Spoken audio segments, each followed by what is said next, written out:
Hello dear, आपका स्वागत है इस वीडियो के अंदर। ये अपना कंसेप्ट लेक्चर 5 है और ये लास्ट लेक्चर होगा, लास्ट वीडियो होगी अपनी वेटेड एवरेज वाले चैप्टर की।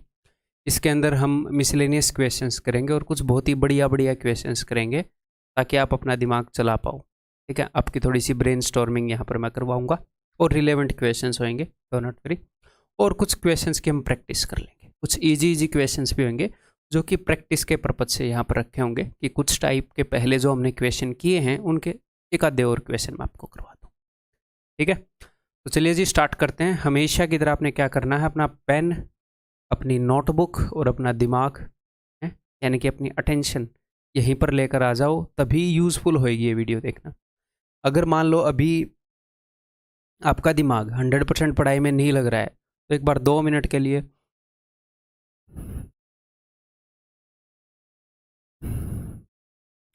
गहरी सांस लो, लंबी सांस छोड़ो और पूरे ध्यान को लाओ यहाँ पर कि मेरे लिए ये ज़रूरी है, ये इम्पोर्टेंट है ये पढ़ाई।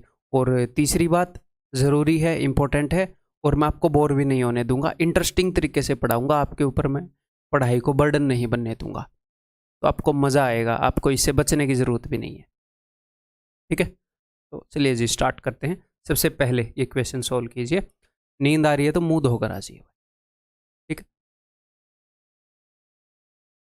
in an examination a student scores 4 marks for every correct answer and loses 1 mark for every wrong answer. wrong answer के लिए 1 मार्क्स खो देगा और करेक्ट आंसर के लिए 4 मार्क्स ले लेगा। ठीक, student attempted all the 200 questions and scored in all 200 marks. The number of questions he answered correctly was. तो देखो भाई, दो तरह के क्वेश्चंस हैं, उसने सारे क्वेश्चन अटेम्प्ट किए हैं। Student attempted all 200 questions. तो दो तरह के क्वेश्चन है, एक तो उसके राइट क्वेश्चंस होंगे और एक उसके रॉन्ग क्वेश्चंस होंगे। क्लियर है?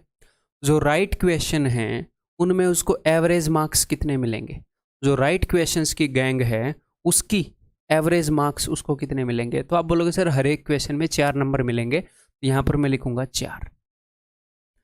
उसके जो टोटल क्वेश्चन उसने अटेम्प्ट किए हैं उसके अंदर दो तरह के क्वेश्चन है, कुछ क्वेश्चन राइट होंगे, कुछ क्वेश्चन रॉन्ग होंगे। यहाँ पर क्वेश्चन जो उसके मार्क्स है, यानी कि यहाँ पर जो एवरेज है वो 4 है।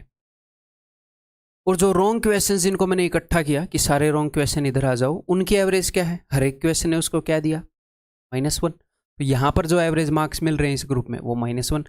अगर मैं इन सबको मिला दूं कि ओवरऑल उसको पर क्वेश्चन, बात क्या हो रही है, पर क्वेश्चन, ओवरऑल पर क्वेश्चन उसे कितने मार्क्स मिले, 200 क्वेश्चन थे, 200 मार्क्स मिले, तो एक क्वेश्चन का 1 मार्क मिला ओवरऑल। ओवरऑल उसको 1 मार्क मिला।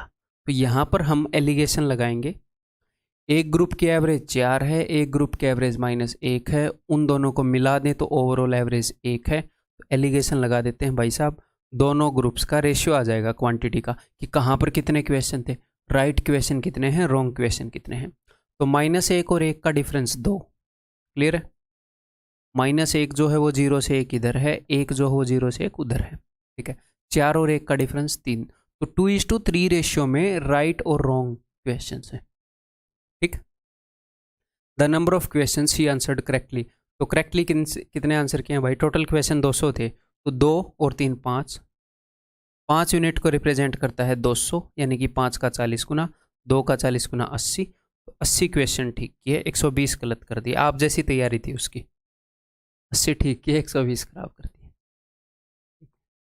तो हम इसको दूसरे वे से भी कर सकते हैं, जैसे जो कुत्ते बिल्ली वाला क्वेश्चन था उसमें हमने क्या किया था कि अगर सारे के सारे जानवर बिल्ली हों तो इतनी ब्रेड लग जाएंगी, सारे के सारे जानवर कुत्ते हों तो इतनी ब्रेड लग जाएंगी, ओवरऑल इतनी ब्रेड लगी। तो वैसे भी हम कर सकते हैं, अगर वो सारे के सारे क्वेश्चन राइट कर दे, ठीक कर दे, तो कितने मार्क्स होंगे, कितने क्वेश्चन हैं, 200, हर एक ठीक के मार्क्स कितने मिल रहे हैं, 4। तो सारे के सारे ठीक करेगा तो कितने मार्क्स मिलेंगे, 800।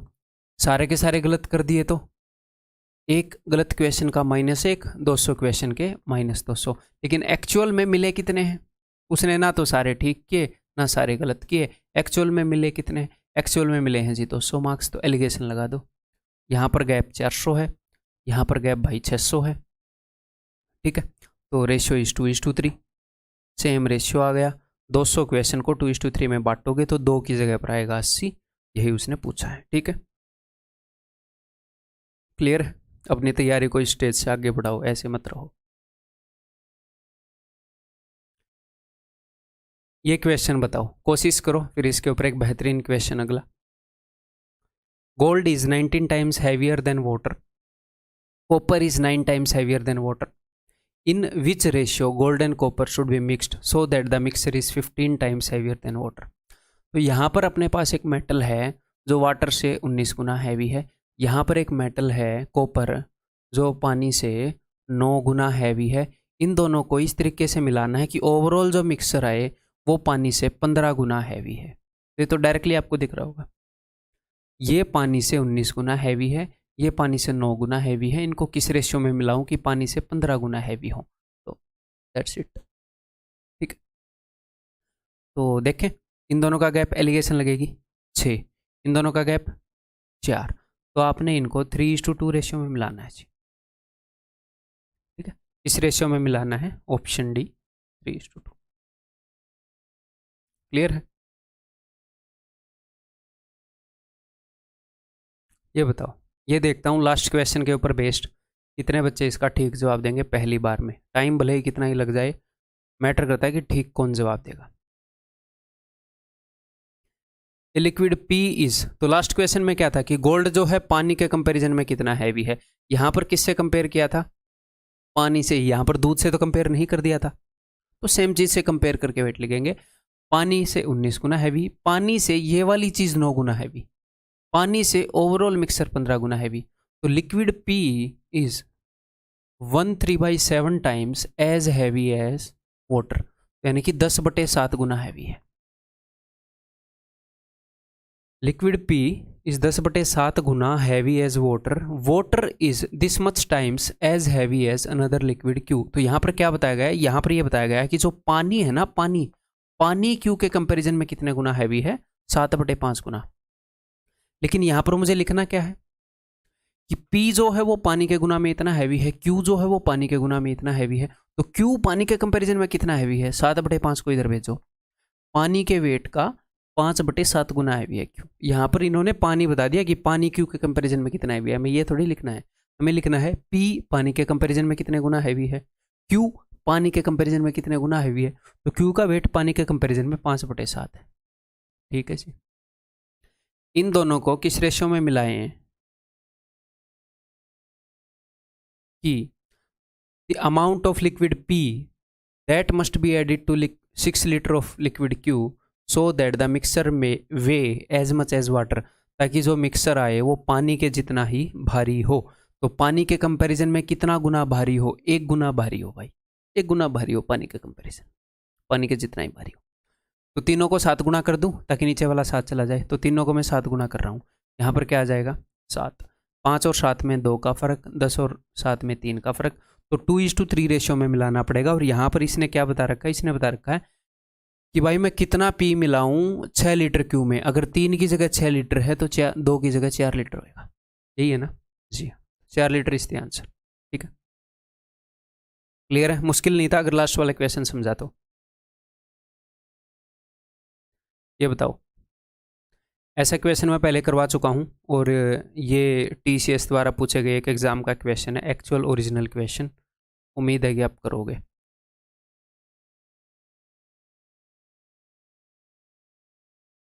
केवल boat 5 tables and 13 chairs for this much rupees.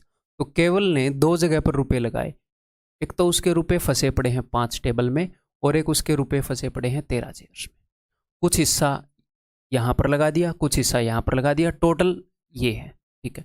यहाँ पर जो हिस्सा लगाया, he sold the table at a profit of 15%। यहाँ पर जो मनी लगाया उस पर उसको 15% फायदा हुआ। एंड द चेयर्स, यहाँ पर जो रुपया लगाया यहाँ पर उसको 10% का नुकसान हुआ, ठीक है। बहुत बढ़िया। In his profit in the entire transaction, अच्छा, if his profit in the entire transaction is this, अगर उसका एंटायर ट्रांजैक्शन में ये प्रॉफिट है, देखो यहाँ पर जो रुपए हैं उन पे इतना फायदा, यहाँ पर जो रुपए हैं उन पर इतना नुकसान, ओवरऑल इतना फायदा। अगर मैं इसको परसेंटेज में निकाल दूँ तो बात बन जाएगी, डेफिनेटली बनी पड़ी है। मुझे पता लग जाएगा कि यहाँ पर जो रुपए लगे और यहाँ पर जो रुपए लगे उनका क्या रेशियो है, यानी कि यहाँ पर और यहाँ पर जो रुपए लगे उनका क्या रेशियो है। तरीका नंबर 1 कि जो 5 टेबल हैं उनके ऊपर उसको फ़ायदा हुआ है 15%, जो 13 चेयर हैं उनके ऊपर उसको उसको लॉस हुआ है 10%। तो यहाँ पर मुझे परसेंटेज में लिखना है, तो परसेंटेज यानी कि जो भी उसने रुपए लगाए थे उसका कितना परसेंट, तो टोटल उसको फ़ायदा हुआ है 378 का। ठीक है जी। इसका 1% कितना है, इसका 1% है 142.2, मैंने पॉइंट हटा के 0 लिख दी। इतने परसेंट फ़ायदा हुआ है, मैंने 1% से डिवाइड कर दिया, इतने परसेंट फ़ायदा हुआ है, तो इसको यहाँ पर बीच में लिखोगे और ऐसे डिफरेंस लिख लोगे। अगर आपको ये वैल्यू गंदी सी लग रही है तो हम दूसरे तरीके से करेंगे, कुत्ते बिल्ली वाला जो मेथड था फिर उससे करेंगे। तो मैं यहाँ पर सिर्फ आपको ये बताना चाह रहा था कि ऐसे भी हम कर सकते हैं। फिर एक और तरीके से कर सकते हैं, अगर पूरी ट्रांजैक्शन पर 15% का प्रॉफिट होता तो प्रॉफिट कितना होता, इसका 15% निकाल कर यहाँ पर लिख दो। अगर पूरी ट्रांजैक्शन पर 10% उससे लॉस होता, उससे करें, उससे कर लेते हैं, वो भी एक अच्छा मेथड है। ठीक है, यहाँ पर मैंने परसेंटेज में लिख दी चीज़ें, ये भी परसेंटेज में लिख दी। मैं इसको परसेंटेज में बदलने के बजाय ये रुपए में है, मैं इनको रुपए में क्यों ना बदल दूँ, ऐसे भी कर सकते हैं। फिर एक तीसरा मेथड भी बताऊंगा जो हम पहले यूज़ कर चुके हैं।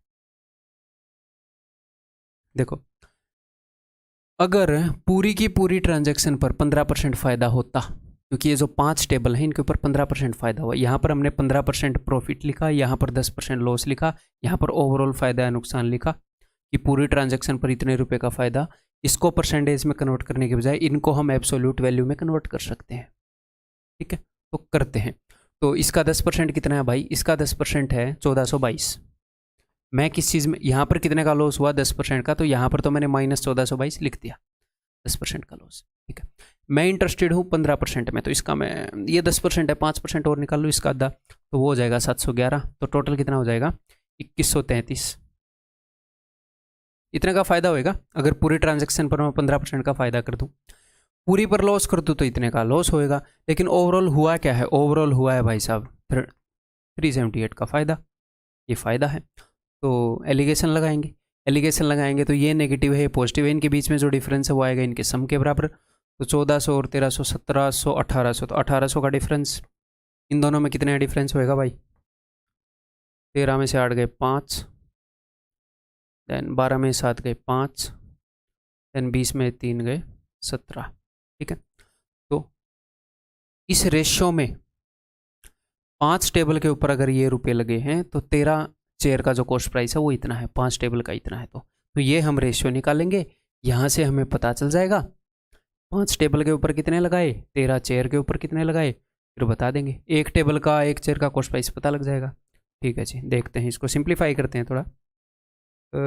ये मैंने ठीक किया ना, एक बार देख लूँ, ये ना हो बाद में गड़बड़ हो। 13 में 8 गए 5, 12 में 7 गए 5, ये में देंगे 17, बहुत ही बढ़िया। तो ये 9 से कैंसिल आउट हो रहा है, 18 हो रहा है, 9 से भी हो रहा है, 5 से भी हो रहा है, काट लेंगे, 9 दूनी 18, 9 एक कम 9, 9 ने में 81, 9 पंजे 45, 5 चौके 20, 5 दिए 15, 5 ने 45।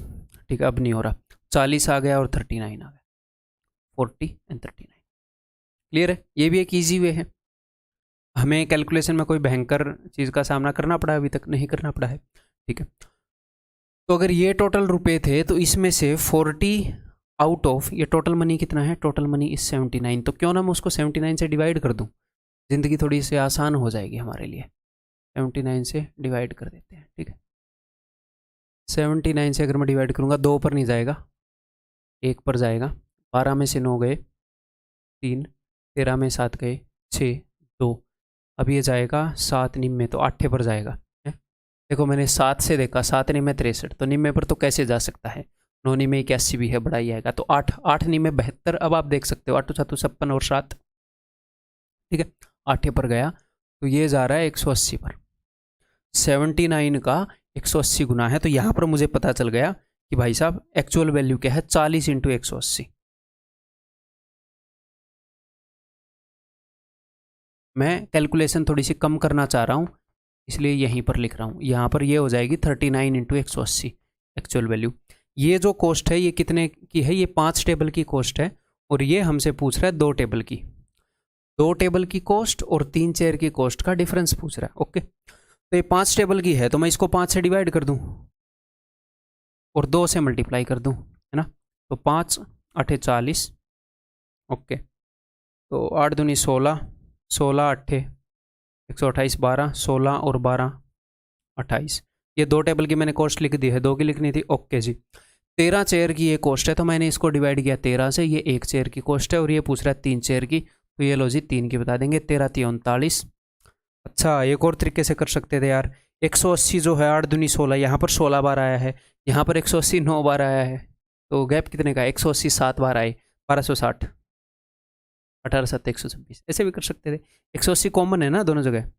180 3 3 9 9 बार आया, 180 16 बार आया, 16 और 9 में 7 का फर्क है, तो फर्क क्या होगा, 180 7 बार जो भी बनेगा उतना फर्क होगा, 180 इंटू 7, 18 7 126। पहाड़े याद होने चाहिए। आंसर इज ऑप्शन है। ठीक है, आगे बढ़े। कैसी कन्वेंशनल वे से करना तो आप कर ही सकते हो, ये एक एक्चुअल क्वेश्चन है अपने एग्जाम में आया हुआ, ये करो एक बार। मज़ेदार क्वेश्चन है, यहाँ पर थोड़ी सी कैलकुलेशन सीखने को आपको मिल सकती है।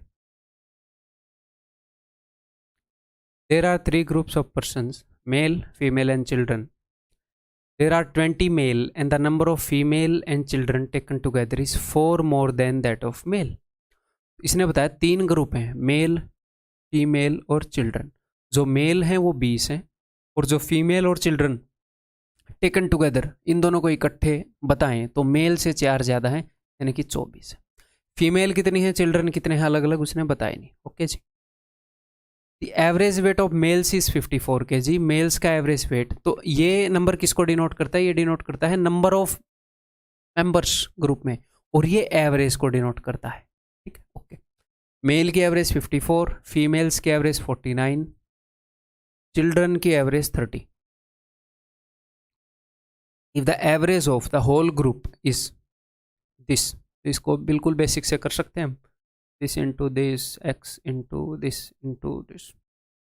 ठीक है, पूरे ग्रुप की एवरेज जो है दैट इज 48.25। एक तो बिल्कुल ही बेसिक तरीके से, आपको बहुत ज़्यादा कुछ सोचना नहीं, आप कर सकते हैं। कैसे कर सकते हैं, जैसे यहाँ पर ये जो नंबर है इसको मैं काट सकता हूँ 5 से, 5 नहीं 4 से, 4 5 20, 4 6 24। तो जो चिल्ड्रन हैं इनको मैं मान लूँ कि x हैं, तो फीमेल कितने हो जाएंगे, फीमेल हो जाएंगे 6 - x, टोटल 6 है। ये x है तो ये 6 - x है। अगर मुझे x की वैल्यू मिल जाए तो मुझे ओवरऑल पता लग ही जाएगा कितने बच्चे हैं, कितनी औरतें हैं। ठीक है, बिल्कुल बेसिक वैसे। तो टोटल बंदे कितने हुए, मेल कितने हैं 5, फीमेल और चिल्ड्रन मिलाकर कितने हुए 6, तो 6 और 5 11, 11 बंदों की एवरेज ये है। तो 11 बंदों का सम क्या हो जाएगा, 11 बंदों की अगर ये एवरेज है तो 48.25 इंटू 11। ओके ओके जी। मेल का सम कितना होगा, 54 इंटू 5 यानी कि 270, plus 49 into 6 - x, 30 into x, 30x। यहाँ पर x की वैल्यू निकालने से आपको कोई रोक सकता है, रोक सकता है आपका दिमाग, अगर आप सिली मिस्टेक करते तो ऐसे क्वेश्चन में हो जाती है। तो यहाँ पर आप x की वैल्यू निकाल लेंगे। जैसे ही आप x की वैल्यू निकालेंगे, मान लो x की वैल्यू 2 आ गई, तो ये वैल्यू 4 हो जाएगी। फिर हमें पता लग जाएगा, क्योंकि हमने काटा पीटी किससे की थी, 4 5 20, 4 6 24, तो 4 दूनी 8, 4 चौके 16। कि भी एक्चुअल में कितने लड़के हैं, कितनी और मतलब कितने बच्चे हैं, कितनी औरतें हैं, उनका डिफरेंस उसने पूछा है, वो हम बता सकते हैं। तो ये तरीका मैं नहीं बताऊंगा फिलहाल। क्लियर है, इस तरीके में 1% भी कोई भी खराबी नहीं है, मज़ेदार तरीका है। ओके जी।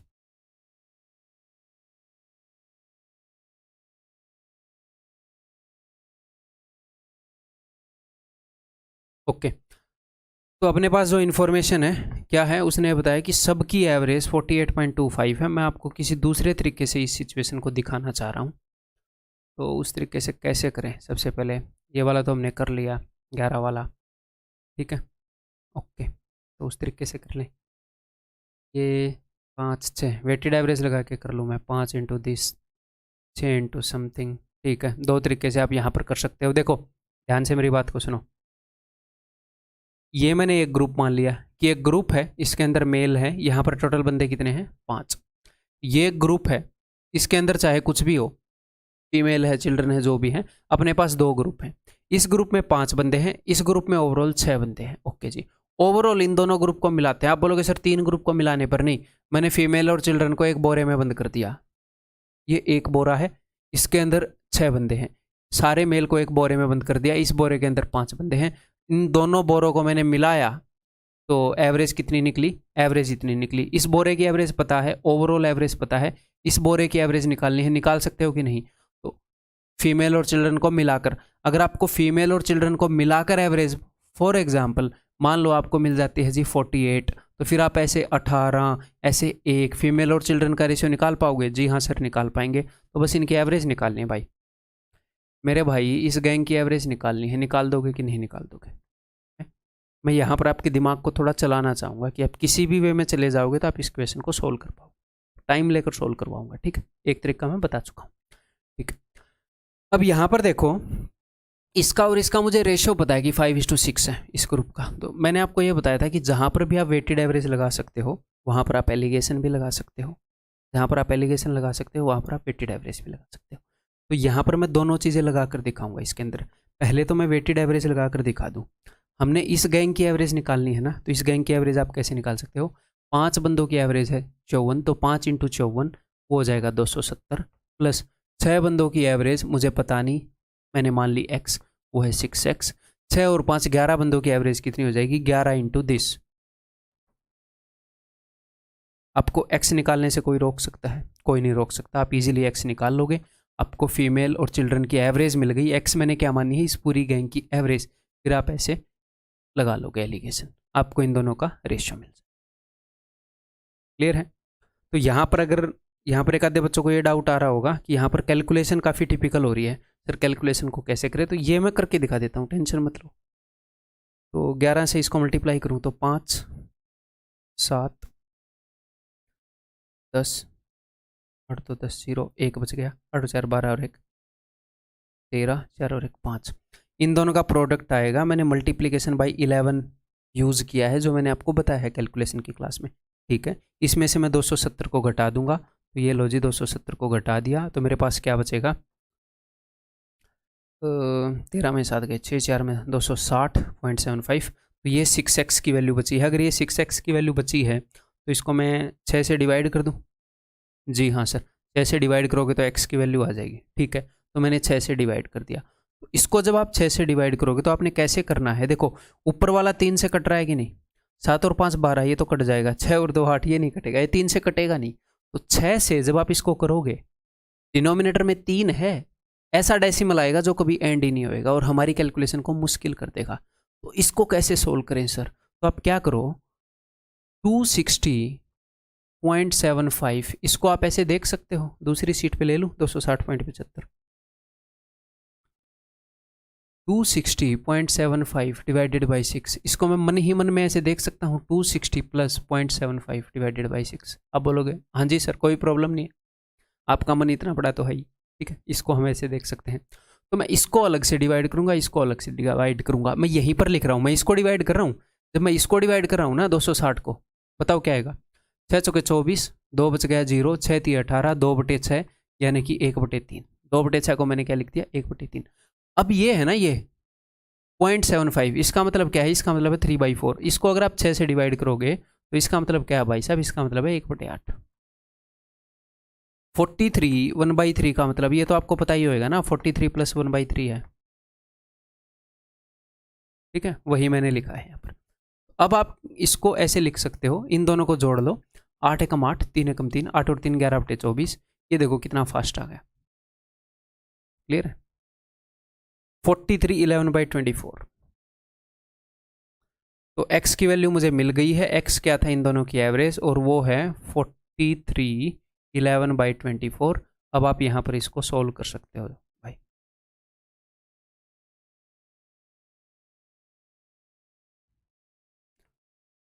तो इन दोनों का गैप कितना होगा? अब मेरे को एक बात बताओ, अगर मैं 24 से इसको मल्टीप्लाई करूं, फिर 11 जोड़ूं, फिर बटे में 24 लिखूं और फिर सबको 24 गुणा करूं, उतनी फुर्सत है आपके पास एग्जाम में? क्या वो इजी रास्ता पड़ेगा? नहीं। तो अब क्या करेंगे? अब हम डायरेक्टली इनका डिफरेंस देख लेंगे। डायरेक्टली डिफरेंस देख लेंगे यार। 30 से कितना ज़्यादा है? ये ज़्यादा है 13 11/24। 30 से 13 ज़्यादा है 43। अब 49 में से इसको घटाऊंगा तो 43 को मत घटाना, 44 को घटाना, एक बड़ा घटाना होता है जब भी चीज़ें डेसिमल में हो, 43 पॉइंट समथिंग हो। तो 49 माइनस 44 5, और इसको एक में से घटाओ तो एक में से घटाओगे 1 माइनस 11/24, तो 24 में से 11 गए, 13/24 बचेगा। ये बेसिक बातें आपको पता होनी चाहिए। ये रेशियो आएगा इसका और इसका। अब मेरे को सोल्व करना पड़ेगा, देखो ऐसे गुणा करके, एटलीस्ट तब काफ़ी बड़ा था, फिर मैं 24 से मल्टीप्लाई करता। तो 24 इंटू 13, 24 थी 72, 7 24 और 7 31, 11, ये क्या हो जाएगा 323/24 रेशियो 24 5 120। अगर आपको ये फील हो रहा है कि सर ये तो काफ़ी कैलकुलेटिव है, तो ये क्वेश्चन वाकई में कैलकुलेटिव है, मतलब ये चीज़ कैलकुलेटिव है। अगर मान लो, मैं आपको एक चीज़ बताना चाहूँगा यहाँ पर, अगर मान लो यहाँ पर पॉइंट ए है, यहाँ पर पॉइंट बी है,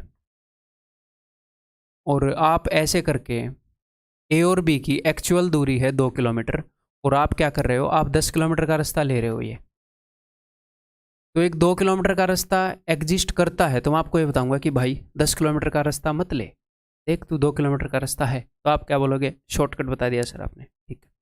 लेकिन ए और बी एक्चुअल दूरी ही 10 किलोमीटर है, और आप 12 किलोमीटर का रास्ता ले रहे हो, सपोज यहाँ पर है, यहाँ पर भी 12 किलोमीटर का मान लेते हैं रास्ता, आप यहाँ पर 12 किलोमीटर का रास्ता ले रहे हो, तो मैंने आपको बोला कि देख भाई 2 किलोमीटर का रास्ता है, तू 12 किलोमीटर का क्यों ले रहा है, तो आपने बोला बहुत बढ़िया सर, आप बहुत ही अच्छे हो, ठीक है, मुझे पता है मैं, देखो यहाँ पर फोकस करो। तो एक दूसरी है ए और बी, उनके बीच में 10 किलोमीटर का डिस्टेंस है, आप 12 किलोमीटर का रास्ता ले रहे हो, तो अब आप यहाँ पर बोलोगे सर यहाँ पर भी 2 किलोमीटर का रास्ता बताओ ना, नहीं मैं नहीं बता सकता, क्योंकि इनके बीच में जो मिनिमम रास्ता है वो 10 किलोमीटर का है। तो कई क्वेश्चन ऐसे होंगे जो कैलकुलेटिव नहीं है, तो उनको मैं मिनिमम टाइम में सोल्व करवाऊंगा, उनका मिनिमम टाइम 30 सेकेंड है, 20 सेकेंड है, मैं वो बेस्ट टाइम बताऊंगा। कई क्वेश्चन ही ऐसे हैं जो क्वेश्चन ही 2 मिनट के हैं, वो एक्चुअल में 2 मिनट टाइम वहां पर लगना चाहिए, जब तक आप उसको रट कर ना बैठे हों, हैं आपने पहले उसको 20 बार ना कर लिया हो, फिर जब आप पहली बार करोगे तो वो एक्चुअल में क्वेश्चन 2 मिनट का टाइम लेने के वर्थ का है। तो मैं वहां पर वही जो बेस्ट मेथड है मैं वही बताऊंगा। कभी कभी बेस्ट मेथड 10 सेकंड का होगा, कभी कभी 2 मिनट का भी हो सकता है, इसके बीच में रेंज करेगा, ठीक है। तो कई क्वेश्चन एक्चुअल में कैलकुलेटिव हैं, तो ये मत सोचना मैं उसको कैसे छोटी कैलकुलेशन से करूं, नहीं कर सकते। ए और बी के बीच में स्ट्रेट लाइन 10 किलोमीटर है, तो जब तक धरती को ऐसे पिचका नहीं दोगे तब तक नहीं बनेगी बात, तो वो हम कर नहीं पाएंगे, समझ गए ना। तो एक्चुअल में कैलकुलेटिव क्वेश्चन है, तो दिल छोटा मत करना, मैं ये कहना चाह रहा हूं। कई बार एक्चुअल कैलकुलेटिव क्वेश्चन आ जाते हैं, तो भाई ये किससे कट रहा है, 19 और 7 से कट रहा है, क्या ये 7 से कट रहा है, 7 के 28 नहीं कट रहा, तो पक्का 19 से कट रहा होगा। देखो 19 से कम 19, अगर सर 19 से भी ना कट रहा हो तो एग्जामिनर के घर जाएंगे, ऐसी बुरी तरह पिटाई करेंगे कि 19 से कट नहीं रहा और तूने सम 24 बता रखा है, ठीक है। 19 से कम 19 कितना बचेगा, 13, 19 7 133, 19 7 133, 17:7 रेशियो है किस चीज़ का, नंबर ऑफ फीमेल और नंबर ऑफ चिल्ड्रन का, और इन दोनों का सम है 24। 24 को 17:7 रेशियो में तोड़ूं, 17 + 7 24, रेशियो में जो वैल्यू 24 है एक्चुअल में भी 24 है, यानी कि यही एक्चुअल वैल्यू है। फीमेल 17 हैं, बच्चे 7 हैं, इन दोनों का डिफरेंस भाई साहब 10 है, आंसर विल बी ऑप्शन, ठीक।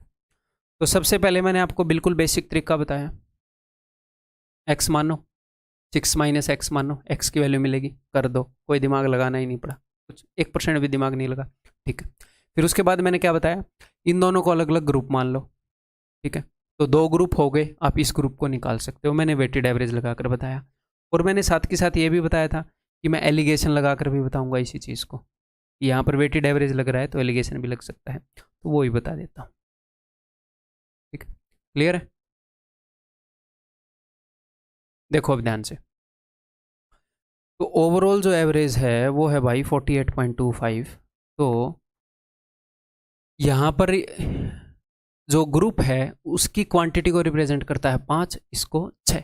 तो हमें पता है जब हम एलिगेशन लगाते हैं तो ऐसे ऐसे यहाँ पर जो भी रेशियो आता है वो क्वांटिटी का रेशियो आता है, जो कि मेरे पास ऑलरेडी है, ठीक है। तो ये 5 जो है ये रिप्रेजेंट करता है यहाँ के डिफरेंस को, यहाँ पर कोई वैल्यू है जो इन दोनों की एवरेज है, वही निकाल रहे हैं ना, इस ग्रुप की एवरेज क्या है, ठीक है।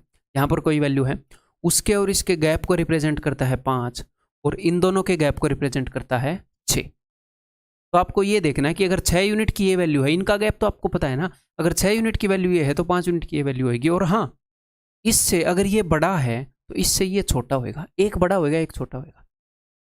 जो ओवरऑल मिलाकर जो एवरेज होएगी वो तो आपको पता है ना, कि मान लो एक ग्रुप है जिसकी एवरेज 10 है, दूसरे ग्रुप की एवरेज 20 है, तो ओवरऑल एवरेज 10 और 20 के बीच में घूमेगी। वो जो ओवरऑल एवरेज आएगी वो 20 से छोटी होगी, 10 से बड़ी होगी, है ना। ये हम स्टार्टिंग में कर चुके हैं।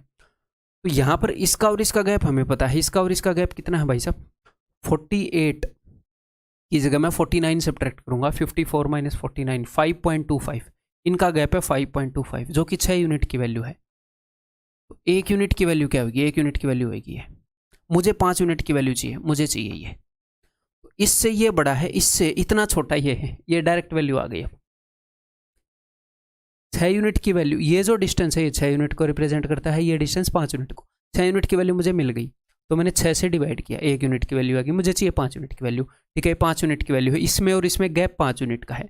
अब ये बड़ा है तो ये छोटा होएगा, तो इसमें से मैं घटाऊंगा, क्योंकि 10 में और एक नंबर में 5 यूनिट का गैप है, तो वो 15 भी हो सकता है और वो 5 भी हो सकता है।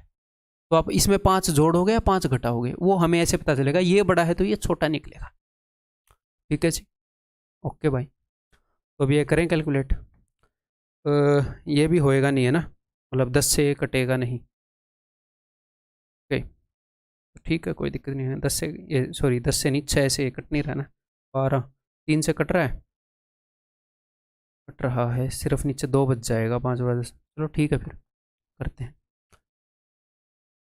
3 दूनी 6, 3 एकम 3, 3 7 21, 3 5 15। ठीक है, अब ऊपर नीचे अगर मैं 5 से मल्टीप्लाई कर दूं क्या होएगा नीचे ये, लेकिन ये मज़ेदार आया नहीं है ना, दिस इज़ नॉट मज़ेदार। तो इसको हम कैसे करेंगे, इसको हम फ्रैक्शन से ही कर लेते हैं जैसे हमने पहले किया था। सर ऐसे एग्जाम में टाइम लग जाएगा, ऐसे करें तो कई बार एक्चुअल में टाइम लगता है एग्जाम में, ठीक है, प्रैक्टिकल सिचुएशन है। तो इसको मैं 5 गुना करूँगा, तो 5 इंटू 5 क्या होएगा 25, और 5 इंटू 25 क्या होएगा 25 5 125, तो 1.25, तो 25 और 1.25 26.25 डिवाइडेड बाई 6। अब उसी तरीके से करेंगे जैसे हमने पहले किया था। 26 से अगर मैं इसको डिवाइड करूँगा, 6 चौके 24, बच गया 2, 2/6, इसको मैं अलग से करूँगा, इसको अलग से, तो 4 + 1/3 प्लस ये 1/4 है 1, रुको मैंने इसमें से इसे घटाया तो मैंने 25 ही रख दिया, एक तो मैंने यहीं पर गलती कर दी 75, और तभी ये कट रहा होगा। हाँ ये कट तो नहीं रहा, मैं सोचा यार पहले तो ये कट नहीं रहा था 3 से, 6 से हमें वैसे करना पड़ा, अब कैसे कटा, ठीक है, सॉरी माई मिस्टेक। ठीक है, तो 5 से अब अगर मैं इसको गुणा करूँ तो 5 से गुणा करना मुश्किल हो गया, डायरेक्टली करते हैं, 5 बाजू 25, 2 5 7 35 और 2 37, 3 5 बाजू 25 और 3 28, 28.75 डिवाइडेड बाई 6, 6 से इसको डिवाइड करूँगा, 6 चौके 24, 4/6 बचेगा यानी कि 2/3 प्लस ये 0.75 यानी कि 3/4 को अगर मैं 6 से डिवाइड करूँ 1/8, 8 दूनी 16, 3 एकम 3, 6 चौके 24, 4/6, ठीक है, 8 दूनी 16, 3 एकम 3, 16 और 3 19/24, तो 4 19/24 इसके अंदर से ये घटाना पड़ेगा। ठीक है, तो यार ये तो काफ़ी कॉम्प्लिकेटेड हो गया है ना, यानी कि इस वे से कॉम्प्लिकेटेड हो जाएगा अगर हम एलिगेशन वाले वे से करेंगे। अब मैं इसमें से इसको घटाऊंगा, इट विल बी कॉम्प्लिकेटेड। बाकी कंसेप्ट आप समझ गए कि हम एलिगेशन को कैसे यूज़ कर सकते हैं। फाइनली हमें रेशियो पता है तो वहाँ पर हम एलिगेशन लगा सकते हैं। ठीक है, तो आंसर इस ऑप्शन बी, इस वे से हम नहीं करेंगे। मेरा पॉइंट ये था कि आपको जस्ट ये दिखाना कि एक और वे है, अंडरस्टैंडिंग डेवलप करना। मैं पानी पी लूँ, ये क्वेश्चन करो।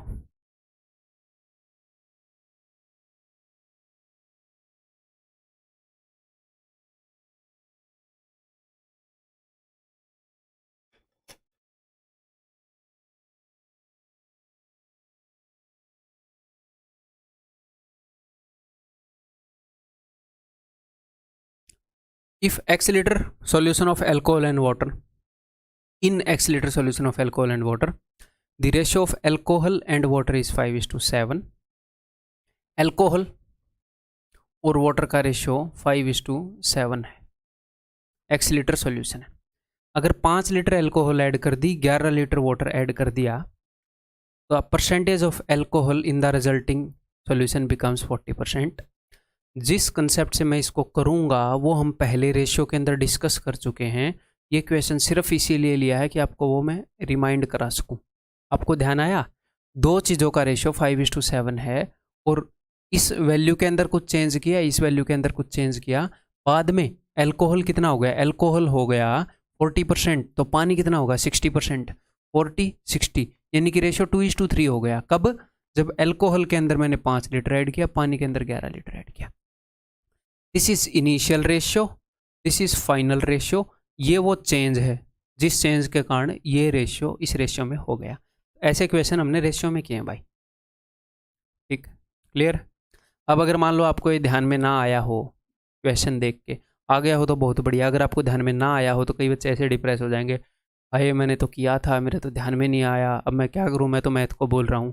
भाई ये नॉर्मल सी बात है, ऐसा होता है, टेंशन मत लो। ठीक है, तो 3 5 15, 2 7 14, 15 और 14 में 1 का फ़र्क है। जो ऊपर वाले रेशियोज हैं वहाँ पर 1 यूनिट को क्या रिप्रेजेंट करता है वो भी आएगा। 11 दूनी 22, 5 3 15, 22 और 15 में 7 का फ़र्क है, 7। ठीक है, ऊपर वाले रेशियो में 1 यूनिट की वैल्यू एक्चुअल में 7 लीटर के बराबर है, बिकॉज यहाँ पर ये 5 लीटर और 11 लीटर है, यहाँ से मुझे यूनिट मिली है लीटर। ठीक है, तो उसने बोला था कि पहले x लीटर का सोल्यूशन है, तो सोल्यूशन कितना है? 7 और 5 12 यूनिट का। 1 की वैल्यू 7, 12 की वैल्यू 12 7 84 लीटर। ठीक है, क्लियर है भाई? ये बताओ, मज़ेदार क्वेश्चन है। N alloy of manganese, tin and bronze contains 90% bronze. एक अलॉय है, उसके अंदर मैंगनीज है, टीन है, ब्रॉन्ज है। इसके अंदर 90% ब्रॉन्ज है, ये मैं परसेंटेज में लिख रहा हूँ। ठीक, 7% मैंगनीज है, ये ना, हाँ जी, और 3% टीन है। ओके, इस second alloy of bronze and tin is melted with the first. एक सेकंड अलॉय है, ये फर्स्ट अलॉय है, इसको एक सेकंड अलॉय के साथ मेल्ट किया गया। ठीक है, तो सेकंड अलॉय को भी मैं यहाँ पर लिख लेता हूँ। ये second alloy of bronze and tin, इसके अंदर ब्रॉन्ज है और टीन है। ठीक है, melted with the first and the mixer, इन दोनों को मिलाकर फाइनली जो मिक्सर मिला उसको हम यहाँ पर बीच में लिखते हैं ना, ये पहला मटेरियल है, ये दूसरा मटेरियल है, इनको मिक्स करके फाइनल मटेरियल मिला और हम एलिगेशन लगा सकते हैं। ऐसा ही होता है। ठीक, तो फाइनली जो अलॉय मिली उसके अंदर क्या है? उसके अंदर क्या क्या चीज़ें होंगी? मैंगनीज भी होगा, टीन भी होगा, ब्रॉन्ज भी होगा, सब कुछ होएगा। कई बच्चे बोलेंगे सर यहाँ पर तो मैंगनीज नहीं है, तो यहाँ पर तो है, ये वाला कहाँ जाएगा बेचारा? है वहाँ से बस मैंगनीज के अंदर कंट्रीब्यूशन नहीं मिला, ये रहेगा तो होगा ना। ठीक है, तो फाइनली 85% ब्रॉन्ज हुआ, 5% मैंगनीज हुआ और 10% टीन हो गया। तो यहाँ पर अब कई बच्चों को ये डाउट होता है, ये कम कैसे हो गया मैंगनीज 7? भाई ये इस अलॉय का 7% था, ओवरऑल इस अलॉय का 5% है। ठीक है, यहाँ से हमें इसका और इसका रेशियो मिल सकता है ना। वाओ, देखो मैंगनीज यहाँ पर था, मैंगनीज यहाँ पर नहीं था, मैंगनीज यहाँ पर है, वही मैंगनीज यहाँ पर है। तो ये जो फर्स्ट अलॉय है, 7% of first alloy is equal to, ये फर्स्ट अलॉय को मैंने F लिख दिया, 7% of first alloy is equal to 5% of final mixer. F बटे में फाइनल क्या आ जाएगा? 5:7। ठीक है, यानी कि F फर्स्ट अलॉय अगर 5 यूनिट की है, इसका वेट अगर 5 यूनिट है, तो इसका वेट भाई साहब 7 यूनिट है, तो इसका वेट जो भाई साहब 2 यूनिट है कि नहीं? फर्स्ट अलॉय के अंदर सेकंड अलॉय मिली तभी ये फाइनल अलॉय बनी। तो अगर इसका वेट 5 यूनिट है, इसका वेट 7 यूनिट है, तो उसका वेट 2 यूनिट होएगा, क्योंकि पहले अलॉय के अंदर जितना भी वेट है उसका सेम मैंगनीज है, उसका तो वो 7% है और इसका 5% है। वैसे ये हमें डायरेक्टली दिख रहा है, पहले अगर आपने परसेंटेज अच्छे किया है कि 5 और 7, ये 5 है ये 7, ऐसे लिखने की ज़रूरत नहीं, ये समझाने के लिए लिखा है। क्लियर है? ओके जी, तो अब ये क्या पूछ रहे हैं आपको? इस अलॉय और इस अलॉय के वेट का रेशियो मिल गया 5:2। अब वो जो भी पूछेंगे हम बता सकते हैं। What is the percentage of bronze in the second alloy? Second alloy के अंदर ब्रॉन्ज कितना है? तो आप दोनों तरीके से कर सकते हो। देखो 5 यूनिट है, उसके अंदर ब्रॉन्ज 90 है, 2 यूनिट के अंदर ब्रॉन्ज मैंने x मान लिया, तो 5 और 2 7 यूनिट के अंदर ब्रॉन्ज 85 है, तो 5 × 90 450 plus 2 × x 2x equal to 7 × 85 7 5 35 7 8 56 और 3 ये, तो 450 उधर जाएगा तो कितना हो जाएगा 145, 2x की वैल्यू इतनी होगी डिवाइडेड बाई 2, ये x की वैल्यू होगी 72.5। क्लियर? या फिर हम क्या कर सकते हैं, या फिर ब्रॉन्ज के ऊपर हमने लगाना है, इसके ऊपर फोकस करना, ऐसे एलिगेशन लगा हुआ है, यहाँ पर ये ब्रॉन्ज है, यहाँ पर मैं मान लेता हूँ ब्रॉन्ज को, ठीक है, इसके अंदर ऐसे एलिगेशन लगा हुआ है जो हमने पिछले क्वेश्चन में किया, उस कंसेप्ट को रिवाइज कर लेते हैं।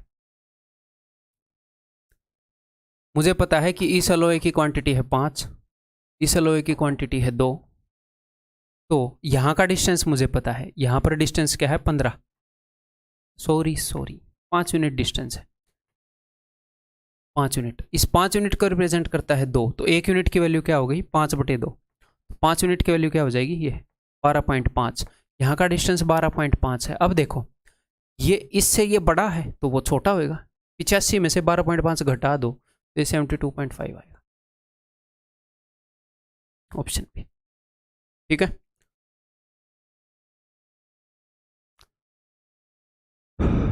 ये क्वेश्चन अगर आप नहीं भी करोगे तो कोई गम नहीं है, ये आपके एग्जाम में आएगा नहीं एग्जैक्टली ये क्वेश्चन, वैसे आ भी सकता है बट यहाँ पर दो कंसेप्ट का मिक्सचर है। एडवांस मैथ के अंदर जो इक्वेशंस चैप्टर है, एक क्वाड्रेटिक इक्वेशन की मिनिमम और मैक्सिमम वैल्यू कैसे निकालते हैं, वो कंसेप्ट मिक्स किया गया है वेटेड एवरेज के साथ। ठीक, मैंने बता दिया है क्या मिक्स किया गया है, वो आप निकालने के एबल होने चाहिए अगर वो चैप्टर आपने देखा है तो। ठीक है, ट्राई करो, मैं तो बता ही दूंगा। A merchant buys 80 articles each at ₹40, और profit and loss, weighted average और इक्वेशंस, ये 3 चैप्टर मिलाकर एक क्वेश्चन बना। A merchant buys 80 articles each at ₹40, he sells n of them at a profit of n%, n article n% profit पर बेचे। Okay, and the remaining, total article कितने थे जी 80 थे, तो रिमेनिंग कितने हो गए 80 माइनस n, तो रिमेनिंग आर्टिकल हैं वो 100 माइनस n, इतने % प्रॉफिट पर बेचे। Okay, what is the minimum profit, तो minimum profit the merchant could have made on this trade, minimum कितना प्रॉफिट उसने बना लिया होगा, या मिनिमम प्रॉफिट की क्या वैल्यू हो सकती है। तो देखो सबसे पहले तो आप प्रॉफिट निकालोगे, मिनिमम प्रॉफिट को छोड़ो, सबसे पहले तो आप ये निकालोगे कि भैया प्रॉफिट को क्या चीज़ रिप्रेजेंट करती है, फिर उसकी वैल्यू को हम मिनिमाइज करने की कोशिश करेंगे, उसको न्यूनतम करने की कोशिश करेंगे। तो प्रॉफिट को क्या रिप्रेजेंट करेगी, इतने आर्टिकल पर इतने % का प्रॉफिट, इतने आर्टिकल पर इतने % का प्रॉफिट। ओवरऑल आप क्या निकालोगे n × n plus this into this, तो इन दोनों को मल्टीप्लाई मैं वैसे ही कर दूं, n × n n² डायरेक्टली कर दूं, ऐसे लिखने की क्या जरूरत है, -180n प्लस 8000, ठीक है, divided by this plus this 80। तो अगर आपको प्रॉफिट % निकालना है, इतने आर्टिकल पर इतने %, इतने आर्टिकल पर इतने %, तो ओवरऑल कितने % हुआ, this into this divided by this plus this. तो ये क्या है, ये है प्रॉफिट, वो भी परसेंटेज में, और मुझे क्या निकालना है रुपए में मिनिमम। तो प्रॉफिट इतना होगा, इतने % होगा, इतने % किसका, जो भी उसने रुपए लगाए उसका। उसने कितने रुपए लगाए हैं, 80 आर्टिकल हैं, हर एक आर्टिकल 40 का खरीदा है, तो 80 × 40, उस भाई साहब ने 3200 रुपये लगा रखे हैं, ये उसका कॉस्ट प्राइस है, इसका इतना %। अब मुझे इसका अगर इतना % निकालना है तो उसके 1% को इससे मल्टीप्लाई कर दूं। आपने किसी चीज़ का 10% निकालना है तो 1% से 10 को मल्टीप्लाई कर दो, 20% निकालना है तो 1% को 20 से मल्टीप्लाई कर दो ना। तो मैंने इसके 1% से इसको मल्टीप्लाई कर दिया, ये रुपए में आ गया प्रॉफिट। अब मुझे इस चीज़ की मिनिमम वैल्यू चाहिए, तो अभी निकालते हैं इसे। तो 16 दूनी 32, 16 पंजे 80, 2/5 को बाहर ले लो, ठीक है। ये 2n, अच्छा ये n × n n² है, n² प्लस n² 2n², यहाँ से भी 2 कॉमन, यहाँ से भी 2 कॉमन, तो हर एक जगह से मैंने 2 कॉमन भी ले लिया, तो अंदर बच गया जी n² माइनस 90n प्लस 4000। मुझे इसकी मिनिमम वैल्यू चाहिए। तो देखो ये तो भाई साहब फिक्स है, 4/5 ही रहेगा। धरती पर जाओ, मार्स पर जाओ, जुपिटर पर जाओ, है इसकी वैल्यू घट बद सकती है बिकॉज ये तो कांस्टेंट है 4/5 n के ऊपर बेस्ड। तो ये क्वाड्रेटिक इक्वेशन है, इसकी मिनिमम वैल्यू क्या होगी? तो यहाँ पर एक कंसेप्ट काम आता है कि क्वाड्रेटिक इक्वेशन अपनी मिनिमम वैल्यू तब अचीव करती है जब यहाँ पर n की वैल्यू होएगी sum of roots divided by 2। Sum of roots यहाँ पर क्या आ रहा है 90 डिवाइडेड बाई 2, n की वैल्यू जो 45 होएगी इक्वेशन में हम पढ़ेंगे, तो ये अपना मिनिमम वैल्यू अचीव करेगी। तो n की वैल्यू मैं यहाँ पर रख देता हूँ 45, ठीक है, तो इसकी मिनिमम वैल्यू आ जाएगी, ठीक है। तो 45 इंटू 45 का स्क्वायर तो 2025, 45 एंड में 5 है। 90 इंटू 45 देखो तो 90 होता है 45 इंटू 2, तो 45 इंटू 45 इंटू 2, तो 45 का स्क्वायर यहाँ पर 2 बार आया, यहाँ पर 45 का स्क्वायर 1 बार आया, तो एक बार ही नेगेटिव वाला बच जाएगा। आप यहाँ पर 45 रख ही सकते हो, मैं अपने तरीके से कैलकुलेशन कर रहा हूँ, ठीक है। और प्लस का 4000 है, तो 4000 में से 2000 गया 2000 में से ये गया 1975, तो ठीक है। 5 से अगर मैं इसको काट दूँ, 5 दिए 15, 5 में 45, 5 5 25, 4 5 20, 4 में 36 और 2 38, 3 80, यही होएगा अपना आंसर। 80 एक ही के पीछे है, ठीक है। 4 दिए 12 और 3 15, 1580, ठीक है। क्लियर है?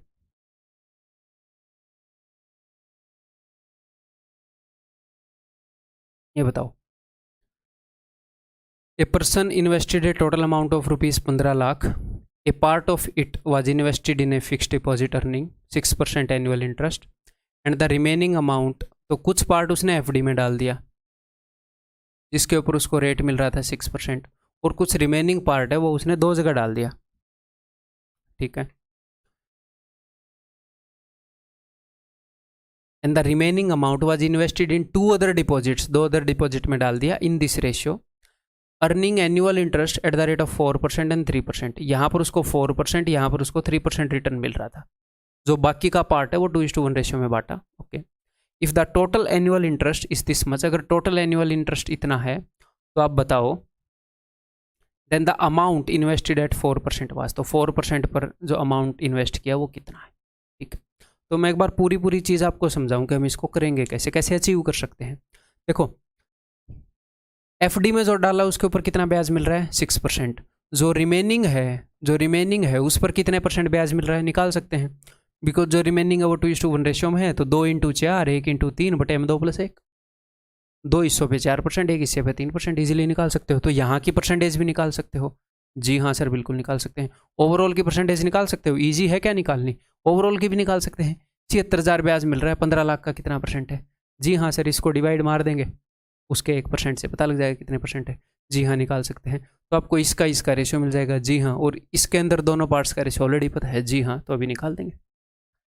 मेरे बताने से पहले ट्राई करो, मेरे बताने से पहले कैसे कर सकते हो बता तो दिया मैंने, ट्राई करो मेरे करने से पहले।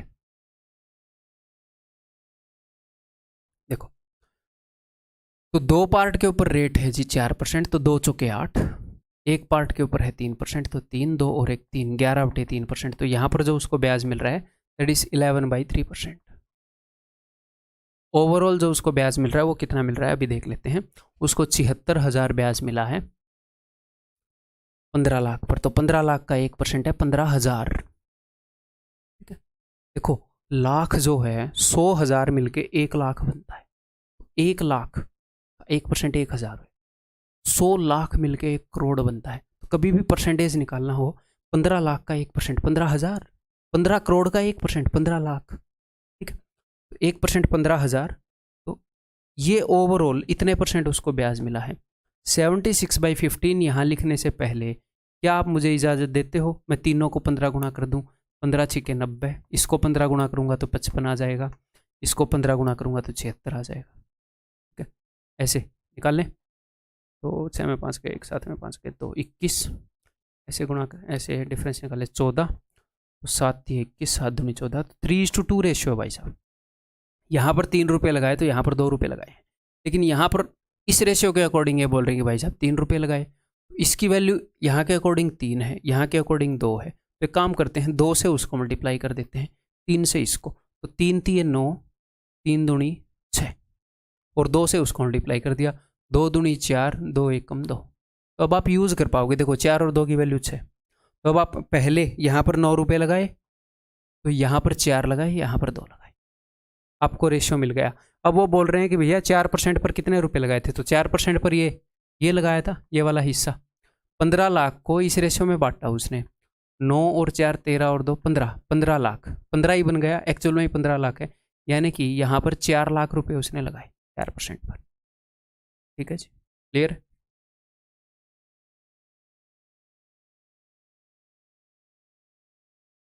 ये बताओ, बढ़िया क्वेश्चन है। A sum of rupees 52,000 is invested in 3 schemes of simple interest. The annual interest rates are this and this. Okay.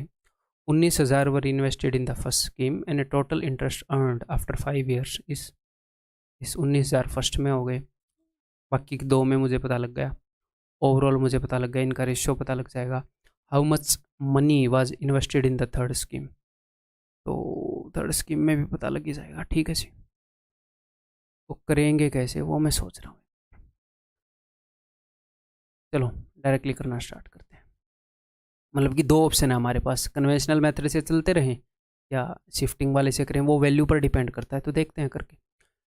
तो टोटल 52,000 रुपये लगाए हैं उसने 3 स्कीम्स के अंदर। एक पर उसको 8% मिल रहा है, एक पर 15%, एक पर उसको 11%। तो उसने क्या बताया है, 19,000 रुपये इन्वेस्ट किए हैं फर्स्ट पे, यानी कि 8% वाली स्कीम में उसने 19,000 रुपये इन्वेस्ट कर दिए। तो आपको ये पता है कि 15% और 11% इन दोनों स्कीम्स में मिलाकर कितने इन्वेस्ट किए आपको पता है, अलग अलग नहीं पता, मिलाकर पता है, क्योंकि आपको टोटल रुपए पता है 52,000। 52 में से 19 घटाना जरा।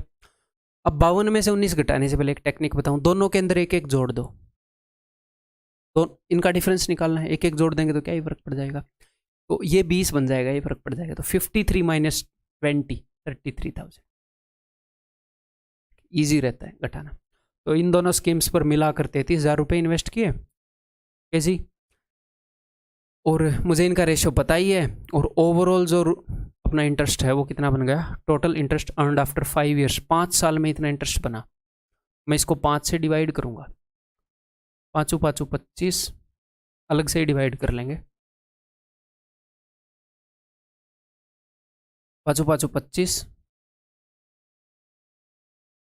3 5 6 30, 5 3 15, ओवरऑल 1 साल में इतना इंटरेस्ट बन रहा है। मैंने इसको 5 से डिवाइड कर दिया, तो ये 1 साल का ब्याज है। तो इसको 8% यहाँ पर 8 + x में मान लूँ, ठीक है, तो मुझे x की वैल्यू मिल जाएगी। फिर मैं इनका रेशियो निकाल लूँगा, वो बेटर रहेगा, शिफ्टिंग वाला बेटर रहेगा। तो इसको आप 2 तरीके से कर सकते थे, 2 या 3 तरीके से कर सकते थे। मैं आपको सब कुछ एक बार बता दूं, मैं सोच क्या रहा था, मैं क्या डिसाइड कर रहा था।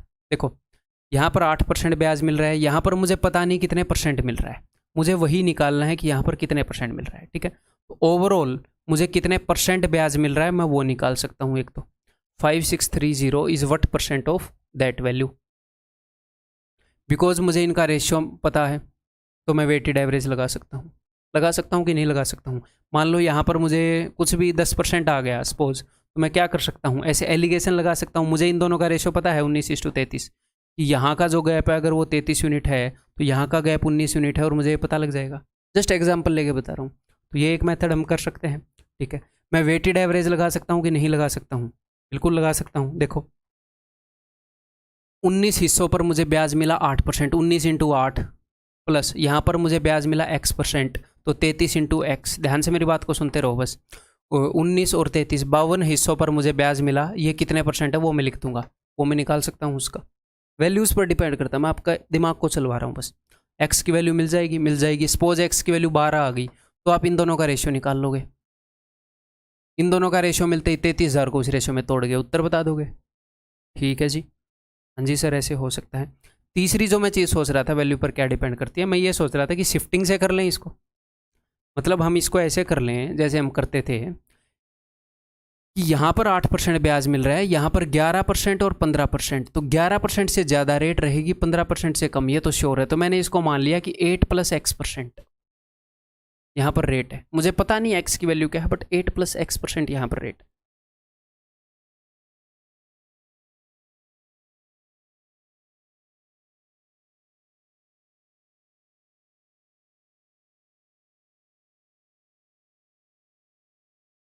ठीक है, तो ओवरऑल इतना ब्याज मिला है, तो हर एक सारे मनी पर 8% तो मिला ही है। हाँ जी सर 8% तो मिला ही है, उसके अलावा X% एक्स्ट्रा ही मिल रखा है। ठीक है सर, तो ये किसके बराबर है, सारे मनी पर 8%, तो उसका 8% कितना होगा भाई, उसका 1% है 520, वो मैं घटा रहा हूँ, 8 दूनी 16, 8 पंजे 40 और 41,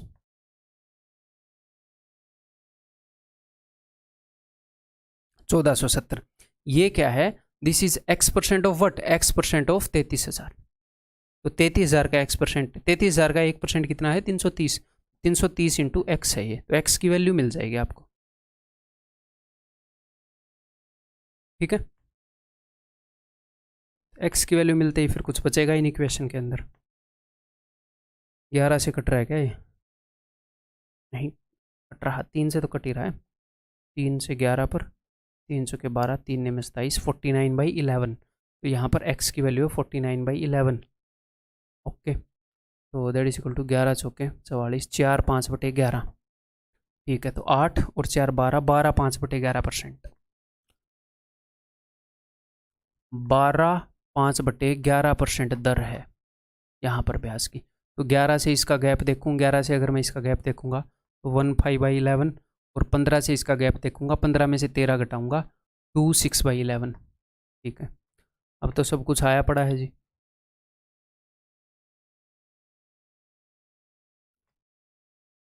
देखो मैं एक क्वेश्चन का आपको एक मेथड में रटवा नहीं सकता, क्योंकि मैं खुद नहीं रट के रखता कि इस क्वेश्चन को स्टूडेंट्स के सामने ऐसे करके दिखा देंगे। एक कैटेगरी के क्वेश्चंस को ऑफ कोर्स मैं लेवल वाइज रखता हूँ, अरेंज अच्छे तरीके से आपके सामने बेस्ट पॉसिबल वे में अरेंज करके रखता हूँ, बट एग्जाम में एक तरह के क्वेश्चन को देखकर आपका दिमाग एक ही तरह नहीं चलेगा। जो बिल्कुल ही रिपीटेटिव क्वेश्चन है उनको देखकर तो चलेगा ही, इसीलिए आपके दिमाग को जब एग्जाम के अंदर 2-3 तरह के कंसेप्ट को मिक्स कर दिया गया है तो क्या होएगा, तो एक फिक्स तरीके से नहीं चलेगा आपका दिमाग, और एक क्वेश्चन को सोल्व करने का एक तरीका भी नहीं होता। तो इसीलिए मैं आपको हर एक तरह का तरीका यहाँ पर बता रहा हूँ, आपके दिमाग को चलवा रहा हूँ, तो ध्यान से समझने की कोशिश करते रहो। ठीक है, मेहनत बेस्ट कंटेंट देने की मैं कर रहा हूँ, आप उसको सीखने की मेहनत करते रहो बस। ठीक है, तो 11 कम 11 और 5 16/11, 11 दूनी 22 और 6 28/11, 11 से 11 कट गया, 4 चौके 16, 4 7 28, 7 और 4 11, 11 यूनिट को रिप्रेजेंट कर रहा है 33,000, 11 का 3 गुना। अब उसने क्या पूछा है, उसने पूछा how much money was invested in third scheme, third scheme बोले तो इसके अंदर 7 और 4 11 का 3 गुना, तो 7 का 3 गुना 21,000, दैट इज ऑप्शन डी। ठीक है, क्लियर है जी, ये बताओ। Shopkeeper mark the price of an article as 150% of cost price, तो कॉस्ट प्राइस से 150% ऊपर मार्क नहीं किया, 150% मार्क किया, तो मार्कअप कितना हो गया 50%। ठीक है जी, मार्कअप 50% हो गया, 50% ऊपर मार्क कर दिया उसने। Scheme A, he has 2 scheme, scheme A एक उसके पास है, you can purchase 1 article at a discount of 20%, एक आर्टिकल खरीद लो डिस्काउंट 20% का मिल जाएगा। स्कीम बी है, 2 आर्टिकल खरीद लो 30% का डिस्काउंट मिल जाएगा। Okay, he sold 80% of the article under the scheme B, scheme B के अंदर उसने 80% आर्टिकल बेच दिए, और स्कीम ए के अंदर उसने बाकी के 20% आर्टिकल बेच दिए, यही है ना, रेस्ट अंडर स्कीम ए। तो ओवरऑल प्रॉफिट, तो भैया 20% आर्टिकल इस स्कीम के अंदर बेच दिया, 80% इसके अंदर, तो स्कीम ए में कितना प्रॉफिट है पहले ये देखना पड़ेगा। तो बताओ कितना प्रॉफिट है, 50% मार्कअप है, उसके बाद 20% का डिस्काउंट है, तो बता दो 50% मार्कअप यानी कि 3/2, 20% का डिस्काउंट यानी कि 4/5, तो 6/5, 20% का प्रॉफिट है, 1/5 प्रॉफिट है। मैं इसको परसेंटेज में लिखूंगा या फ्रैक्शन में, वो डिपेंड करता है अगला किस में आएगा, उस हिसाब से करेंगे। स्कीम बी का प्रॉफिट देख लेते हैं भाई, 50% मार्कअप है यानी कि 3/2, और डिस्काउंट कितने का है 30% का है। हाँ, अब यहाँ पर कई बच्चों को डाउट होगा, purchase 2 article at a discount of 30% each, तो सर यहाँ पर 60% डिस्काउंट हो गया क्या? नहीं, मैं आपको ये बोलूँ कि आप 1 किलो चीनी ले लो और मैं आप पे 20% डिस्काउंट कर रहा हूँ, तो ठीक है आप ले जाओगे 80% प्राइस में चीनी। अब मैं बोल रहा हूँ 2 किलो चीनी ले लो, मैं 20% डिस्काउंट कर रहा हूँ, तो फिर भी 20% डिस्काउंट पर ही लेकर जाओगे, ज़्यादा चीनी ले ली बस आपने। डिस्काउंट परसेंटेज है ना, कि मैं 100 की जगह 80 रुपये ले रहा हूँ, तो पहले 1 किलो चीनी का जो रेट बनता था उसका 80% आपने दिया, अब 2 किलो चीनी का 80% दिया, दे तो 80% ही रहे हो ना, वो बस ज़्यादा चीज़ों के दे रहे हो। तो बस इन्होंने ये किया है, 2 चीज़ें खरीद रहे हो तो डिस्काउंट ओवरऑल 30% वो दे रहे हैं। ठीक है, इस चीज़ से फ़र्क नहीं पड़ता, 2 आर्टिकल या 1 आर्टिकल। तो यहाँ पर डिस्काउंट है 30%, तो 7/10 भाई 21/20 ये होगा ना। हाँ जी, तो 1/20 यानी कि 5% का डिस्काउंट, तो ऐसे ही लिख लेते हैं। यहाँ पर 5% का प्रॉफिट और यहाँ पर 20% का प्रॉफिट। नंबर मैटर नहीं करता, 20 से कम 20, 20 चौके 80, सिर्फ रेशियो चाहिए 1 × 20, 20, 4 × 5, 20, 1 और 4 5, ओवरऑल 40/5, 8% के प्रॉफिट पर वो बेच रहा है, बेच दिया है। ठीक है, Satish buys 2 articles, type A at ₹2800, type B at ₹8400। 2 article खरीदे भाई। टाइप ए का आर्टिकल का कॉस्ट प्राइस है इतना, टाइप बी के आर्टिकल का कॉस्ट प्राइस है इतना। एक तो चीज़ आपको डायरेक्टली दिख रही होगी, 28 × 84, 28 का पहाड़ा मैंने आपको याद करने के लिए कभी नहीं बोला है, बट 27 × 81, 28 × 84, 26 × 78, ये छोटी मोटी चीज़ें। इंटू 2 × 3 तो आप 30 तक कर लो, 29 × 87, 30 तक आप क्या करो, इंटू 2 एंड इंटू 3 रट दो। 25 तक तो पूरे पहाड़े, 25 तक तो पूरा आपको 10 तक याद आना चाहिए। 30 तक आपको 26 दूनी 26 थी, 27 दूनी 27 थी, 28 दूनी 28 थी। मेरे को वैसे याद हो गया, आपको याद होना चाहिए, ये बार बार यूज होता है। ठीक है, ठीक है जी। He sold type A article at X% profit. Type A article पर उसको X% प्रॉफिट हुआ, और टाइप बी आर्टिकल पर उसने क्या किया, उसने पहले तो मार्कअप मार दिया 2x% का, 2x% above the cost price, फिर X% का डिस्काउंट दे दिया। तो उसको ओवरऑल प्रॉफिट कितना होगा? प्रॉफिट किस चीज़ पर डिपेंड करता है? प्रॉफिट डिपेंड करता है, प्रॉफिट या लॉस, कि भैया मार्कअप जो आपने कर दिया और उसके बाद जो डिस्काउंट दे दिया, इन दोनों चीज़ों पर डिपेंड करता है। कितना मार्कअप किया फिर डिस्काउंट किया, ओवरऑल जो चेंज होता है वो होता है प्रॉफिट या लॉस। क्योंकि पहले आप कॉस्ट प्राइस को बढ़ा देते हो, फिर घटा देते हो, आप देते हो, फाइनली कितना चेंज आया बढ़ाने घटाने के दौरान, वही प्रॉफिट या लॉस। ये चीज़ मैं आपको पहले बता चुका हूं कि जो प्रॉफिट है वो कंबाइंड इफेक्ट होता है मार्कअप का और डिस्काउंट का, ये चीज़ याद होनी चाहिए। अब मैं यहाँ पर वो फॉर्मूला लगाऊंगा A+B वाला, प्रॉफिट या लॉस कितना हुआ वो डिपेंड करता है, मैं A+B वाला फॉर्मूला लगाऊंगा, ये वाला।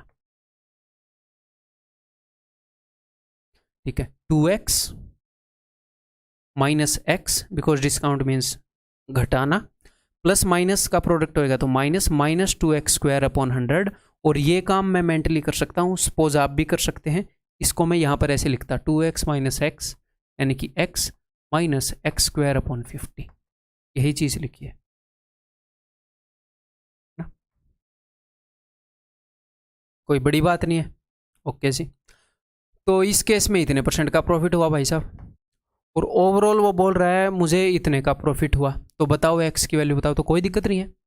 इनका रेशियो हमें पता है, 28 से कम 28 थी ये, एक हिस्से पर प्रॉफिट हुआ x%, तो 1 × x, प्लस 3 हिस्सों पर प्रॉफिट हुआ इतना, यानी कि 3x माइनस 3x² / 50, 3 से इसको गुणा किया, इक्वल टू 4 हिस्सों पर प्रॉफिट हुआ उतना, तो 4 × x - 6 यानी कि 4x - 24।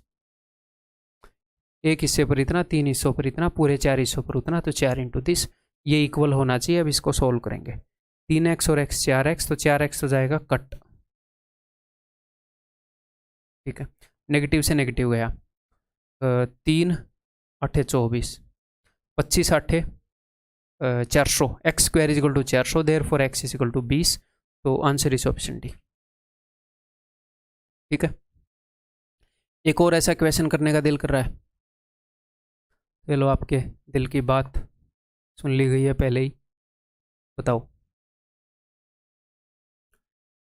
Mohan buy book and a table from a shop, he purchase a book at 1000 रुपये। उसने बुक खरीदी 1000 रुपये की, और उसने टेबल खरीदा 2000 रुपये का। ठीक, he sold a book at X% profit, book पर उसको फ़ायदा हुआ X% का। और लास्ट क्वेश्चन की तरह उसने पहले 2x% मार्कअप किया, फिर उसके बाद X% डिस्काउंट दिया, तो वही फॉर्मूला लगाएंगे, 2x - x यानी कि x माइनस 2x × x बटे 100, x² / 100, सॉरी 2x² / 100 यानी कि x² / 50, यहाँ पर उसको इतने % का फ़ायदा हुआ, ओवरऑल उसको फ़ायदा हो रखा भाई साहब इतने का। तो एक्स की वैल्यू बता, तो कोई दिक्कत ही नहीं है।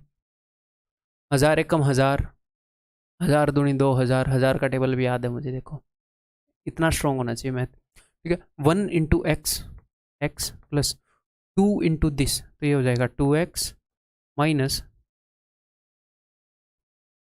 2x स्क्वायर अपॉन 50, यानी कि x स्क्वायर अपॉन 25, ठीक है, इस इक्वल टू 3 हिस्सों पर उतना प्रॉफिट, 3x।